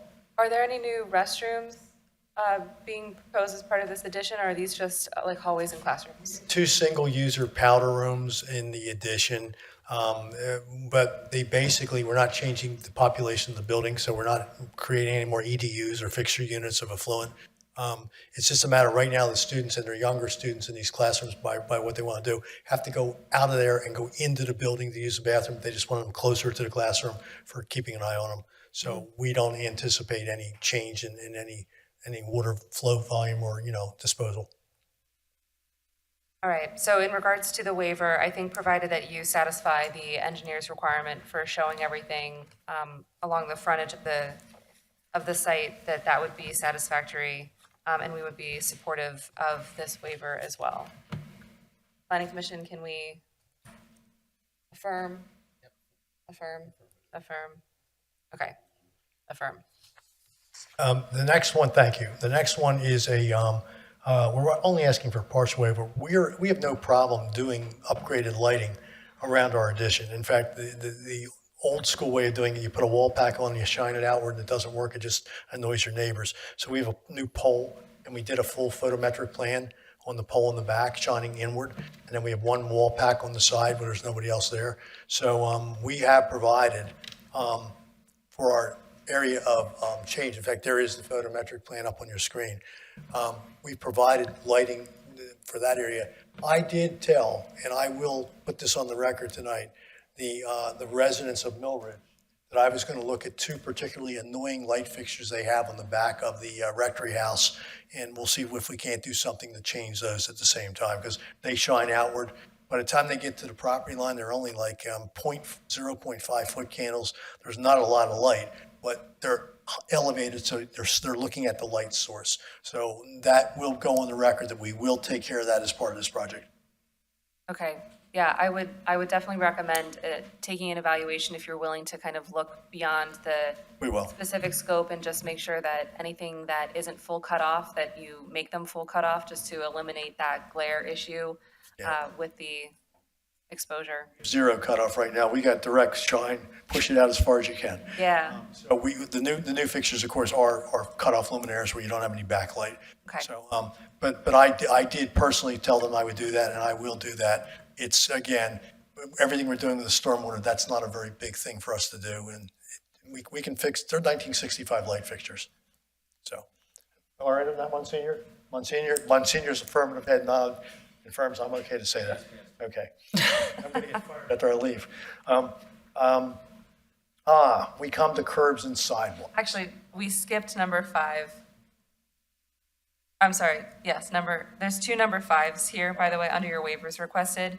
It's 1, 2, 3, 4, 5, 5, 6, 7, and so on. I have bullet points in my letter. I don't have numbers. I'm looking at your plan. No, that's on our plan. On the site plan itself, but this would be from the Saldo section requiring the names and widths of streets, curbs, and pavement within 200 feet of the site. Applicant is requesting a partial waiver. That follows through with the other waiver for 400 feet. Showing everything within 200 feet of the edge of the property just kind of dilutes the property itself. We want to show what we're actually developing, not 200 feet past 900 feet away from where we are, is all the purpose of that. Can you pull this one? Extra parcels. I would be fine with this one for larger sites like this. It doesn't necessarily make sense. You end up having such a small scale, so I would be supportive of this. Anyone has any other thoughts? I know it's late. Thumbs up, nods, thing. Yes. Okay, thank you. Okay, thank you. Okay.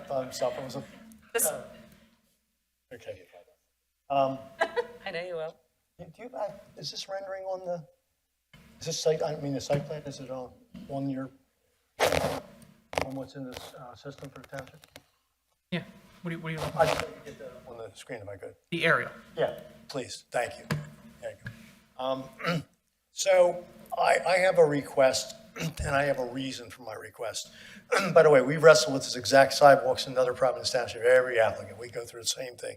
Is there a reason, or should we just, we also like accessibility. We like walkability. So we try to do it when it's practical. I have currently, and I've talked to your engineer about it, and he knows my opinion, I know his, and I know how the board thinks, but we currently have, I'm going to go over your head for 1 second, 530 linear foot sidewalk right there that runs along the front of the school. It's only 50 feet from the cartway. And if you open your little photo packs, there's a picture of that sidewalk here. 3 photos total. I'm going to make my case, and then you can entertain it or dismiss it. But you can begin to see the first one is that sidewalk, which is almost 2 football fields in length, in good condition, running along the face of the school.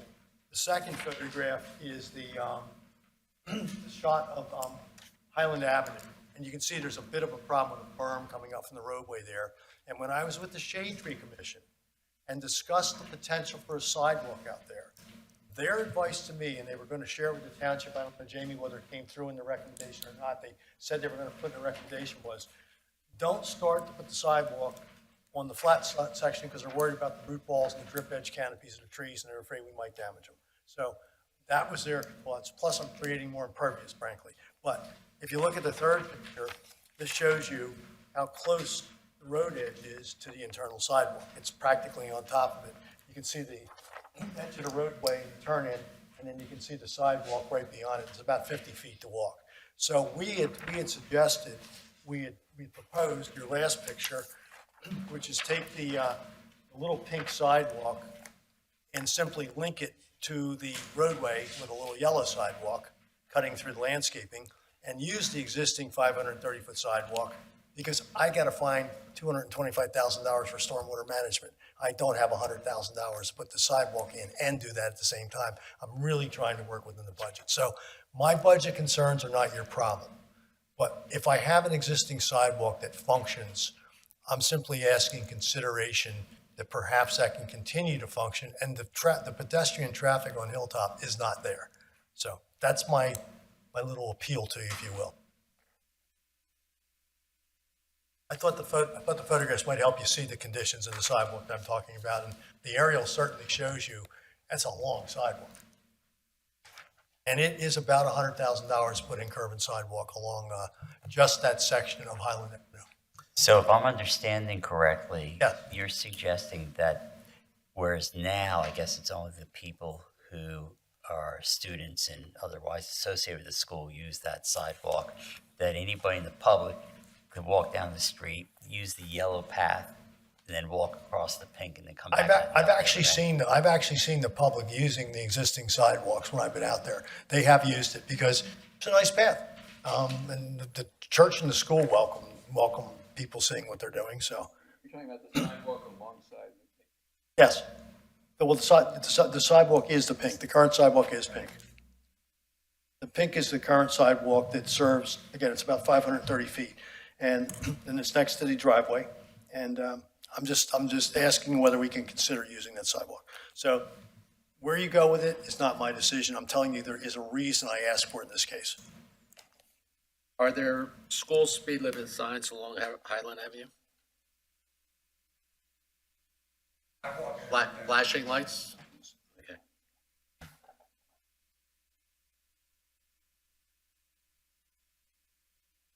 So for me personally, I hear what you're saying.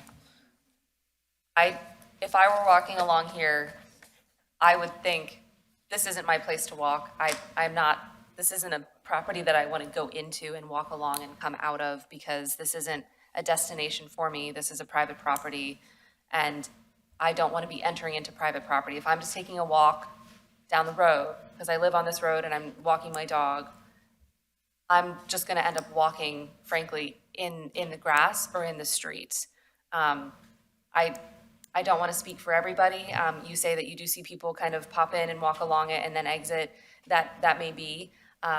But speaking for myself, I don't see that as being a common kind of human habit to do that. I think most people will take the path of least resistance, which is to stay on a straight path. So if they're walking along the road, they're going to continue walking along the road, and then they'll walk in the grass, because that is kind of where the public right-of-way would be. So I went back to when I sat here we did the Chabad house together, if you remember, there over across from Haverford College. We did that hearing, and you had a situation that evening ran you 5 hours, if I recall, where there was a stone wall and there was not room for a sidewalk between the stone wall and the street. but there was an internal path network, and you suggested, I think Angela suggested, you link that's where I got the idea. You link the street network to that internal path network, which was in place, and then go back out the far end. I was following the similar concept, so in some ways. I think that in that particular instance, there were other encumbrances that were more substantial than what I'm seeing in this image here. There's slight berming. In that particular case, we had lots of vegetation and a stone wall and other narrower, so there was other considerations. So I do appreciate the ingenuity and the suggestion. In this case, my recommendation would be to include the sidewalk along the public right-of-way. Okay. Again, I'm just looking uniquely at each case. Anyone else? Would the school agree to make that existing path on the school property public? Would the school agree to make that existing path? With a little sign that says, "All welcome." Well, of record, that the public has access to that. Yes. Is there more sidewalk that goes past your property? There's no There's sidewalk on no the sidewalk anywhere. So this would, Is it?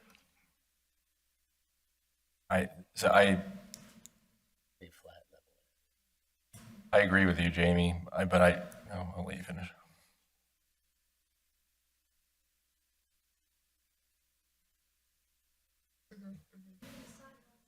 So, but, put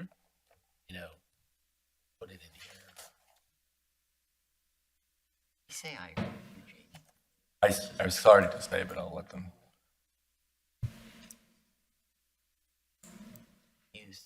No, that's fine. I just gonna say I agree. I understand what you're saying conceptually, and I don't disagree with it. I am of the opinion that there's no other existing sidewalk in the neighborhood or like on this street. People are gonna do what they're gonna do. It looks to me like the school is trying to expand for practical reasons. I'm okay with the sidewalk plan as it is.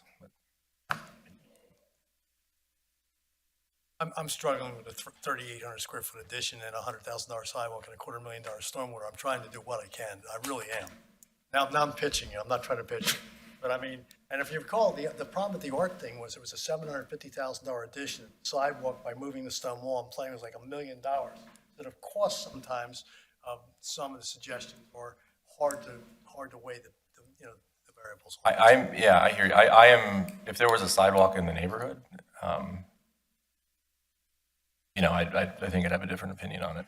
It is, however, a street where over a long period of time, the sidewalk could extend from one end to the other. I'm wondering whether, given that there's the paved sidewalk interior, if by the street you can do something that's a substitute less costly. I'm thinking of, there's a stretch of the Haverford Trail that's a rubberized material, or maybe some kind of, stone or whatever, gravel kind of stretch you can put right by the road. Maybe there's some options that would serve as a substitute that would be cost efficient. Is the trail just a piece of material, like a synthetic material laid out on the trail? Yeah, it basically, I think the reason why they put it there was because the slope was such that it would get muddy and wipe out. And the problem is you can't do stone on the slope because the stone will root and wash, so you have to do something more Right, so permanent. that's why they have that. But in the rubber thing, I think it works because a lot of trees shading it, so you don't get the sun throwing all that heat Got it, off of it. got it. So I think a gravel thing would work better. And We're doing two major playgrounds right now with that synthetic product on them, so in fact, you're doing them, so.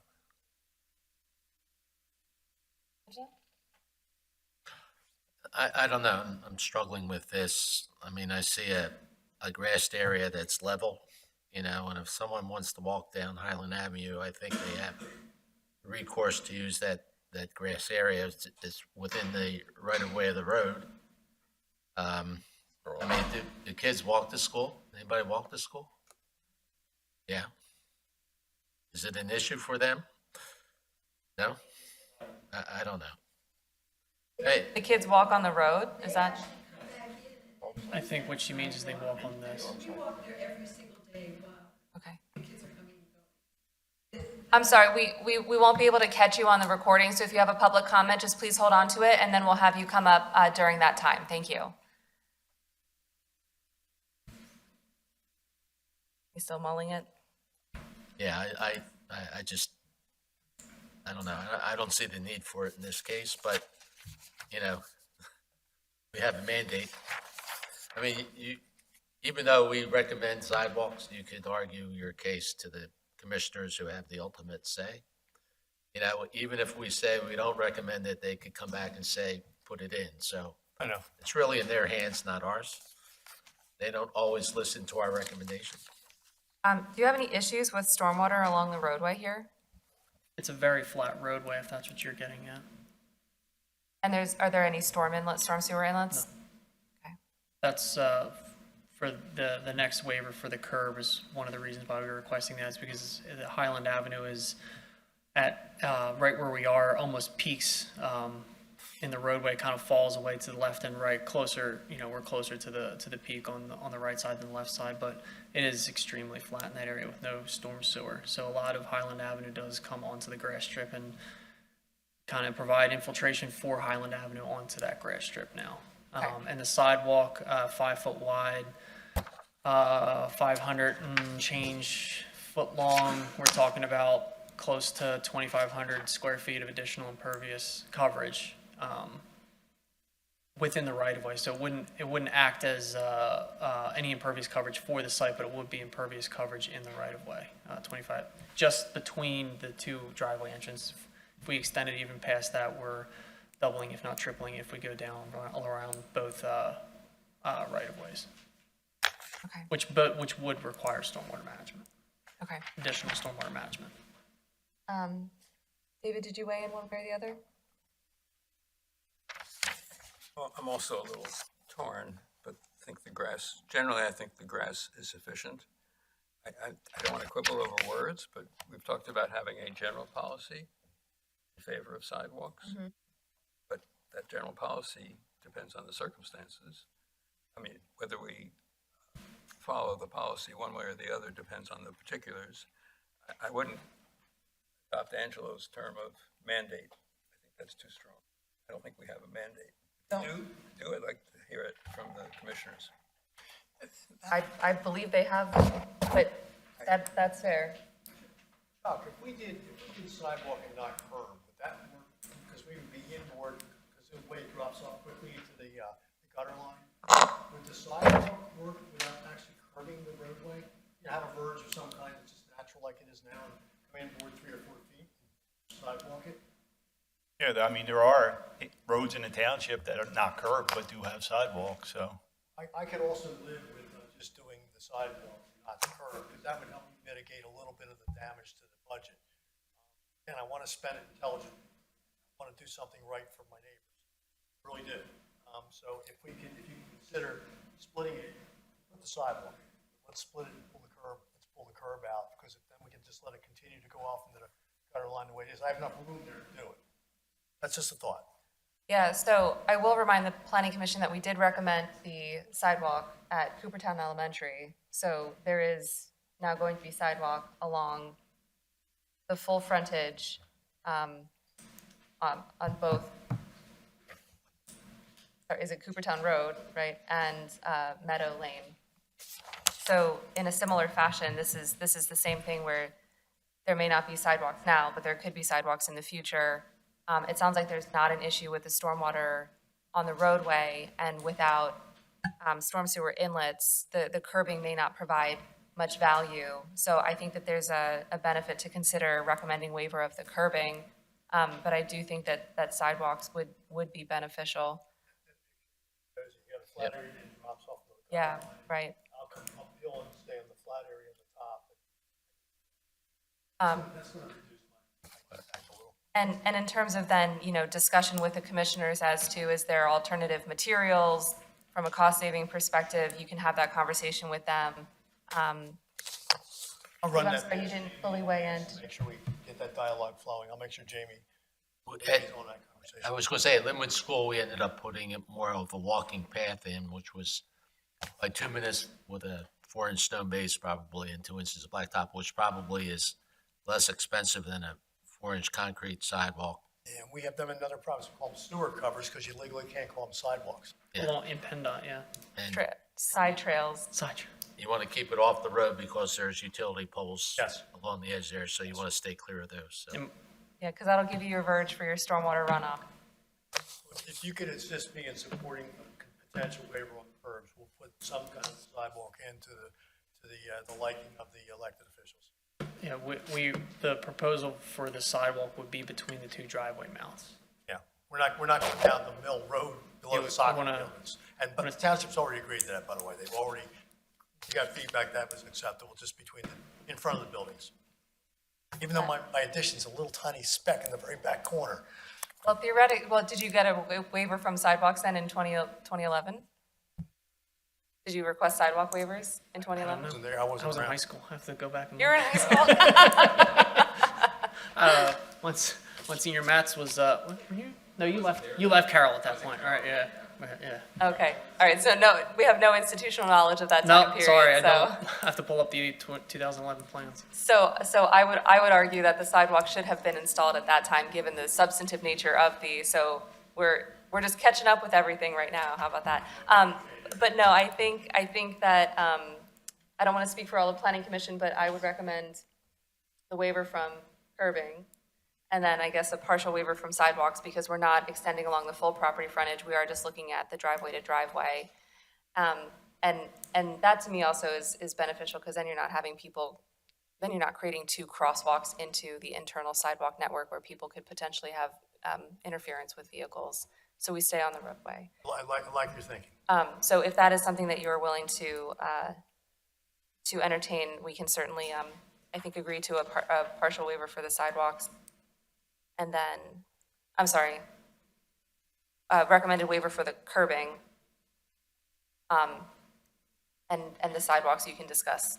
Thank you. Options for. So the sidewalk waiver is. So the sidewalk waiver is a partial waiver, because we're just talking about sidewalks from the driveway to driveway.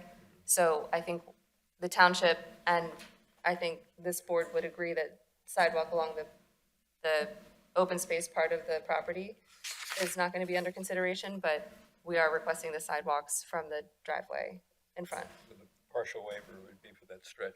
For the stretch, that's where we're not going to be requiring sidewalks. That would include Mill Road, right? And that would include, so that would include Highland Avenue from, what's our south? Is this Radnor Road. west? Radnor Road or Mill Road. Where's my north arrow? North is, where's my, oh, here it is. I was like, why is it in the building? Okay, so then, so Highland Avenue west of the western entrance, and then Mill Road. So like 1/3 of the property.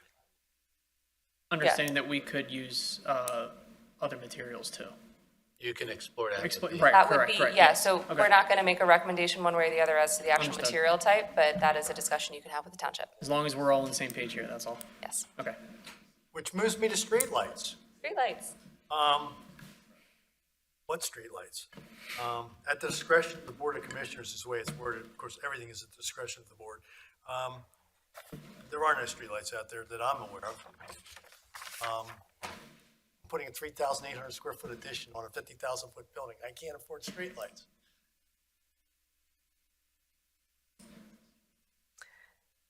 It's residential across the street, correct? We're surrounded by residential. Are there any concerns with safety, security, lighting? Are the entrances well lit? I mean, we have, kids' concerts in the evenings. Are there any concerns with safety and visibility because there's no street lighting? And my darkest corner is this corner around the back where I'm doing this. Unfortunately, that's the corner I can fix because that's where I'm putting new lighting in. That's really very dark back there. There's a dumpster and it's spooky back there. So that I'm fixing. Okay, but I'm asking about the entrances. I don't think there's an issue with the entrances, but I'm getting a mixed shrug. I don't know how to interpret that. But do we need any more lighting at the entrance of the drives? Yes. We have lights on the building. I will. Yeah, there's lights on the building. The building is You want to closed. list The lights on the building, Yes. on the front of the building? if you want to list the recommendation is okay, as long as we show and guarantee and demonstrate that the entrance drives have adequate lighting and we add it. If not, I'm okay there. You're right, that has to be safe. I think for me, I would just want you to demonstrate to the commissioners that there's adequate safety in the evenings when you have, you know, Yep. I don't know if you have games, concerts, church events, whatever the case might be. You know, safety is the name of the game here. That's the whole reason why we have half these regulations. So I would suggest, again, I don't want to speak for everybody, but I would think that if there's a concern with safety, that we should include some sort of lighting. It doesn't, in terms of the type of lighting, just something that would provide safety. You talking about the entrances? Really just the entrance, because we're talking about streetlights, so this would be lighting on Highland and, we just said it, Mill. Yes, Mill.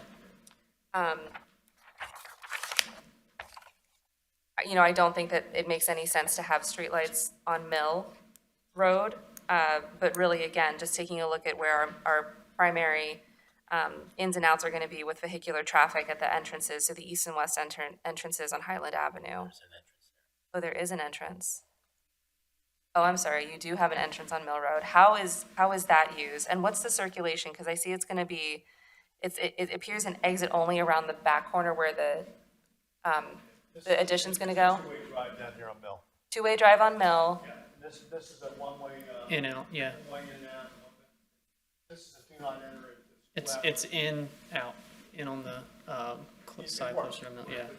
So it's ingress and egress at both of the entrances, Yes. in and out? And then is it one way, but it's one way heading out, coming around the back? So where you're necking down the drive aisle, that's One way today. one way towards Highland Ave?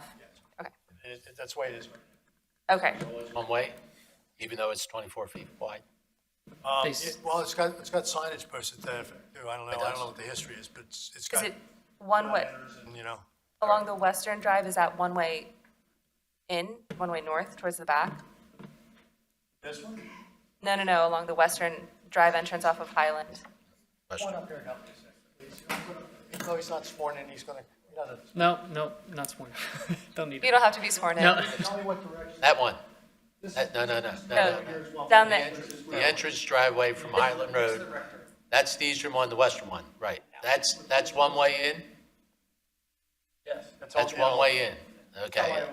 And then you circulate, so to leave, once you go in that driveway, to leave, you either go out the Mill Road or out the eastern driveway. Okay. so there's the, like, inner loop in front of the building, That's two-way. which is a two-way traffic. So, No, it's where? not. That's Here? one-way traffic. It's gotta be one way because there's There's parking. parking. That's one way, yeah. So that's one way in and out. And then if you go towards the rear parking Right lot, here. is it, you go one way in, Correct, yeah, because there's parking up and against it's the two-way side. out to Mill, and then you would come up the parking lot to the eastern entrance and down to exit? Yep. Okay, got it, thank you. Thank you. He's there every day, I'm not. So this two-way up on Mill. I would like to bring up the point you had about Mill Road. The reason we didn't bring that up before was because across, it turns into Radnor Road at some point. Across Mill Road from the entrance is Fox Fields Drive. I would like to apologize on this survey. It does not show up, but in the field conditions directly across the street from Fox Field Drive, there is a existing street light in that location. Okay. It does, I apologize, it does not show up on the survey plan. Does that illuminate the entrance? Never been there at night. Does it illuminate the entrance? Is this entrance here, Paul, is this entrance lit? Right here at your, There's an existing street light across from Fox It's right- Fields. it's right there. I believe the purpose of it was for Fox Fields, but it is right, is actually right next to the driveway here, trying to illuminate Fox Fields. I think you're not going to agree to the waiver unless I can make sure the driveways are safe. Ultimately, we would just want to see that the driveways are safe. If there's concern about it, then I would suggest that we put some appropriate street lighting at the entrances. I'm good on that. I want them safe too. Okay, does anybody have any other? Again, I don't, if you have thoughts, I'm just trying to get through these. Okay, all right. Okay, all right, thank you. We're ready to move on. Oh, God, you had this one last case, 15-inch diameter pipe being the minimum size. We have a very small pipe because we have a very small stormwater basin and a very small discharge. It's 8 inches, I believe, is it not? We have an 8-inch outfall. We have a 12-inch pipe leading from the proposed building, from the proposed addition over to the stormwater bed. We're using an 8-inch outfall just as it is adequate, and any larger of a pipe outfall, we will actually be introducing more stormwater out. So we want to hold that water for as long as possible, and the smaller the hole we keep, then we have less water discharge. We infiltrate more. And then over from the proposed building, it's a 12-inch pipe. Chuck, do you have any, Angela said he's okay with it. Chuck, do you have any thoughts? I don't, and just realize some of the subdivision land development requirements are meant for just that, subdivision and land development with larger houses, storm sewers, newer storm sewer systems and such, so this probably doesn't technically, well, it does technically apply here, but it's not practical here. As long as you have calculations to show that the pipe size is adequate, you're okay. Yes. Okay. Okay, I think we're all in support of this waiver. Okay, thank you. Yes. The next one seems to capture everything in the world. Shade trees, buffer areas, and survey monuments. It's got a little bit of everything for everybody there.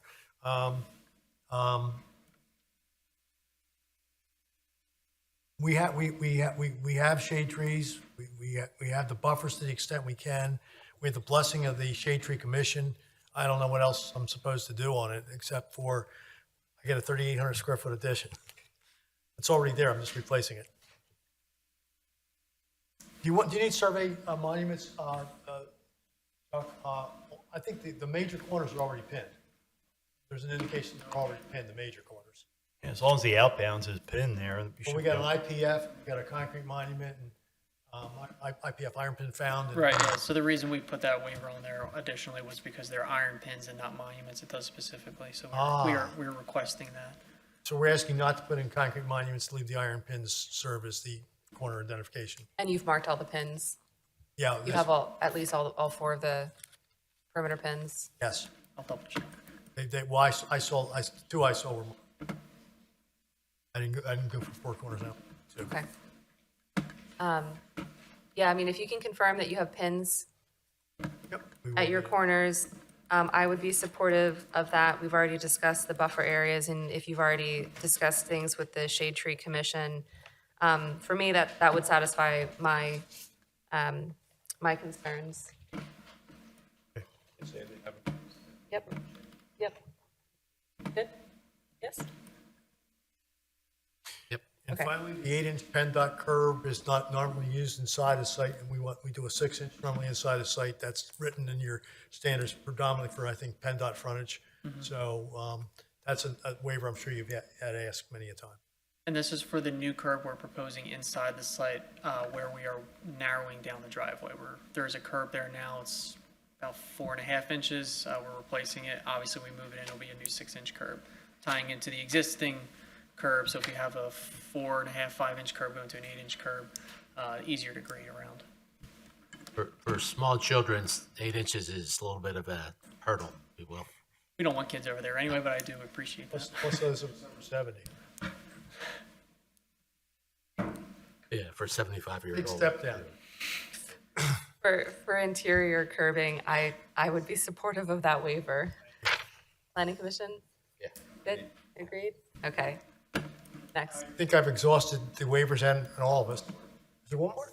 That was the open space. The open space one. Well, the one more is coming back to whether or not at a certain point the board, the planning commission, after they get their public comment, whatever, is comfortable with us trying to do this with cleanup, will apply comments as a preliminary/final. We've been trying to move this along for a couple months. We did get a little bit hung up in having some off-site stormwater discussions, so we we withdrew till we were comfortable and sure we were all approaching it the same way. So we're back here, but they're in a major fundraising campaign, but I need to at least have some idea I am moving forward through conditional use and land development. Otherwise, it sends a tough message to those trying to raise the funds. So if you can move it along, I'd be appreciative. I'm not pushy. If you can't, you can't, but that would be my request tonight. Okay. I'm going to sit down. Chuck, is there anything in your letter that is of extreme concern that you believe need additional input from the planning commission?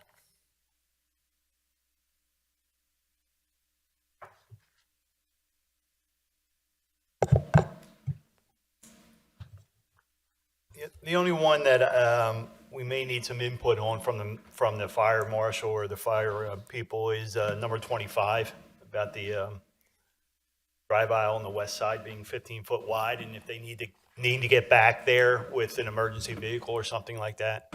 Okay, so whatever recommendations the fire marshal has, the applicant would have to review and accept his recommendation, I guess. Okay. But as far as this is concerned, is there anything in your letter that we need to be concerned about?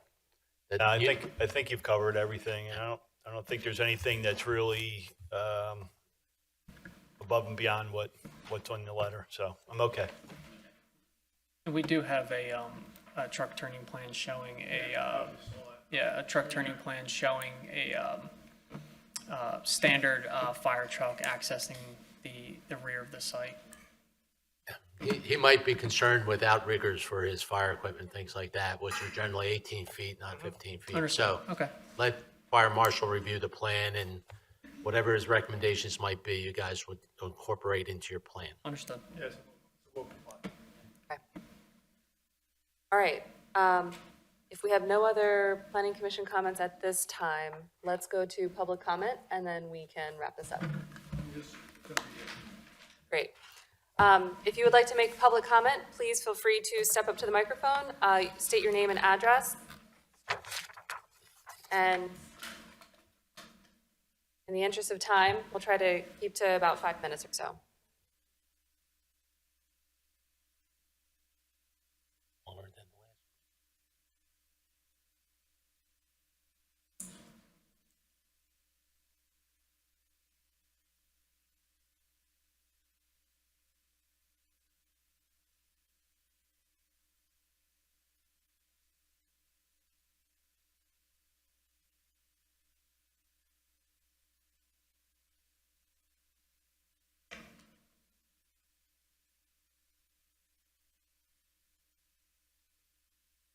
Does anybody wish to give public comment? I'm sorry, I thought you were coming up. Ma'am, did you want to make your comment?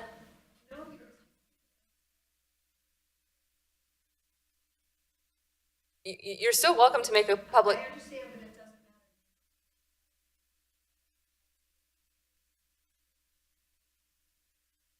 I think actually it's really important that you still give your public comment if you disagree. I'm not going to force you if you don't want to, but I do want to make sure that you feel like you had an opportunity to say. Absolutely, absolutely.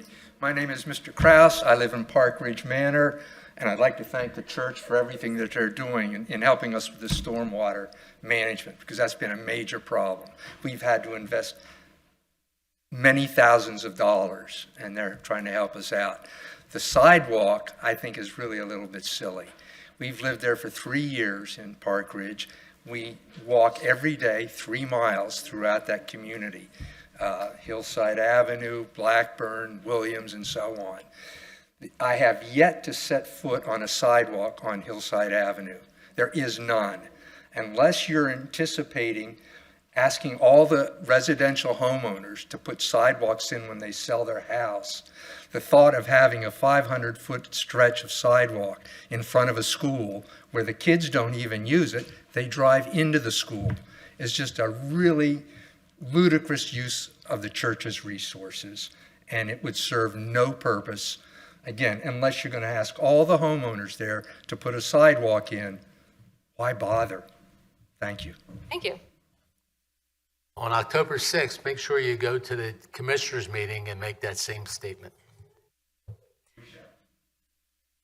So just so the public is aware, we are advisory to the Board of Commissioners. They can certainly hear your public comment. It's important for you to show up and speak your mind there as well. They listen to what residents have to say, they listen to what we have to say, and they ultimately make the decision. So I appreciate the perspective and the feedback. If there's no other public comment, then moving on, what I would like to do is ask the Planning Commission how we'd like to proceed next. So there was the waiver request to do a preliminary final plan approval.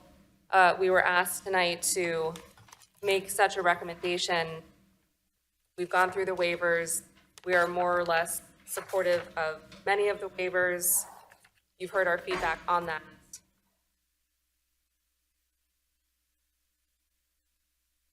So the question is, what do we feel comfortable making as a motion to move forward tonight, if anything, right now? I'll make a motion that we recommend approval of the preliminary and final subdivision plans for the classroom addition at St. Coleman Newman Parish with the following conditions. Number one, that the comments contained in the Township Engineer's Review Letter from July 31st, 2025 be addressed to the satisfaction of the Township, and that the waivers which were requested be approved subject to our discussion.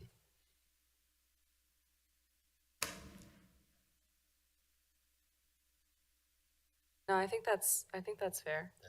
Yeah, I don't think we have to reiterate all of the waivers. Okay. Okay, so the motion on the table is recommended approval of the preliminary final, subject to satisfaction of the engineer's review, outstanding comments. I would add the fire marshal, which is inherently in the engineering review, and then with the waiver recommendations as we discussed. Yeah, the only, I guess, waiver we didn't recommend is we suggest or recommend that sidewalks be installed between the two entrance driveways to Highland Avenue. Right. And we recommended the waiver for the curbs. We recommended waivers. We recommended all of the waivers other than the sidewalk, and the sidewalk we conditioned to be recommended to put sidewalks in between the driveway entrances. And I guess the other one would be that the applicant review the lighting at the three driveway connections to the property to ensure that there's adequate lighting at each of those three driveways. Just for clarification,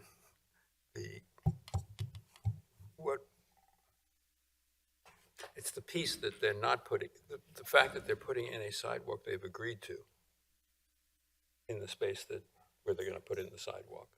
Right. The waiver part is the extra space on the side, correct? It's a part, so we're recommending a partial waiver. Of that piece.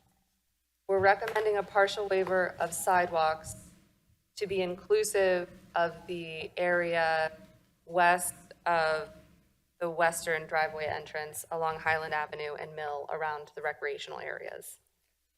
And the applicant is really not asking for a waiver of sidewalks in the main long stretch. Well, they are asking for it, but they have said that they would consider doing that. He's going to do it, so we don't have to waive anything. We still have to, yeah. The end of the street to where the building begins, that piece is the waiver. Small piece. I don't have the length of it, whatever that piece is. David, the partial waiver is the sidewalk they're not going to build. They're only building one piece. There's two other pieces they're not building. So we're granting a partial waiver for the pieces that they're not building, correct. And there's no waiver for the piece they are building. And that's what I said, that we believe that sidewalk should be installed in that one stretch. And we've agreed. We've agreed. Yeah, we're all in agreement. Okay. And then I suppose, sorry, not to caveat one more further, but it would be then the clarification to the commissioners as to the open space, the dedication of the open space. I need to match all your clarifications if the waivers are granted, and I've written all those down, so we will comply with all the clarifications if the waivers are, with your recommendation, they be granted. If they ultimately are granted, we'll comply with those recommendations. Okay. Those conditions, I should say. You're withdrawing the waiver request for open space because you're providing it Because on I'm the going to plan. provide information that we do comply. Right. Per your guidance, thank you.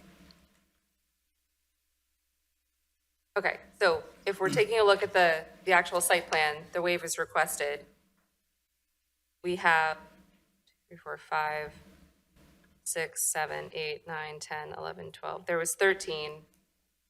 We're getting rid of the one with the open space because you're going to be complying with that.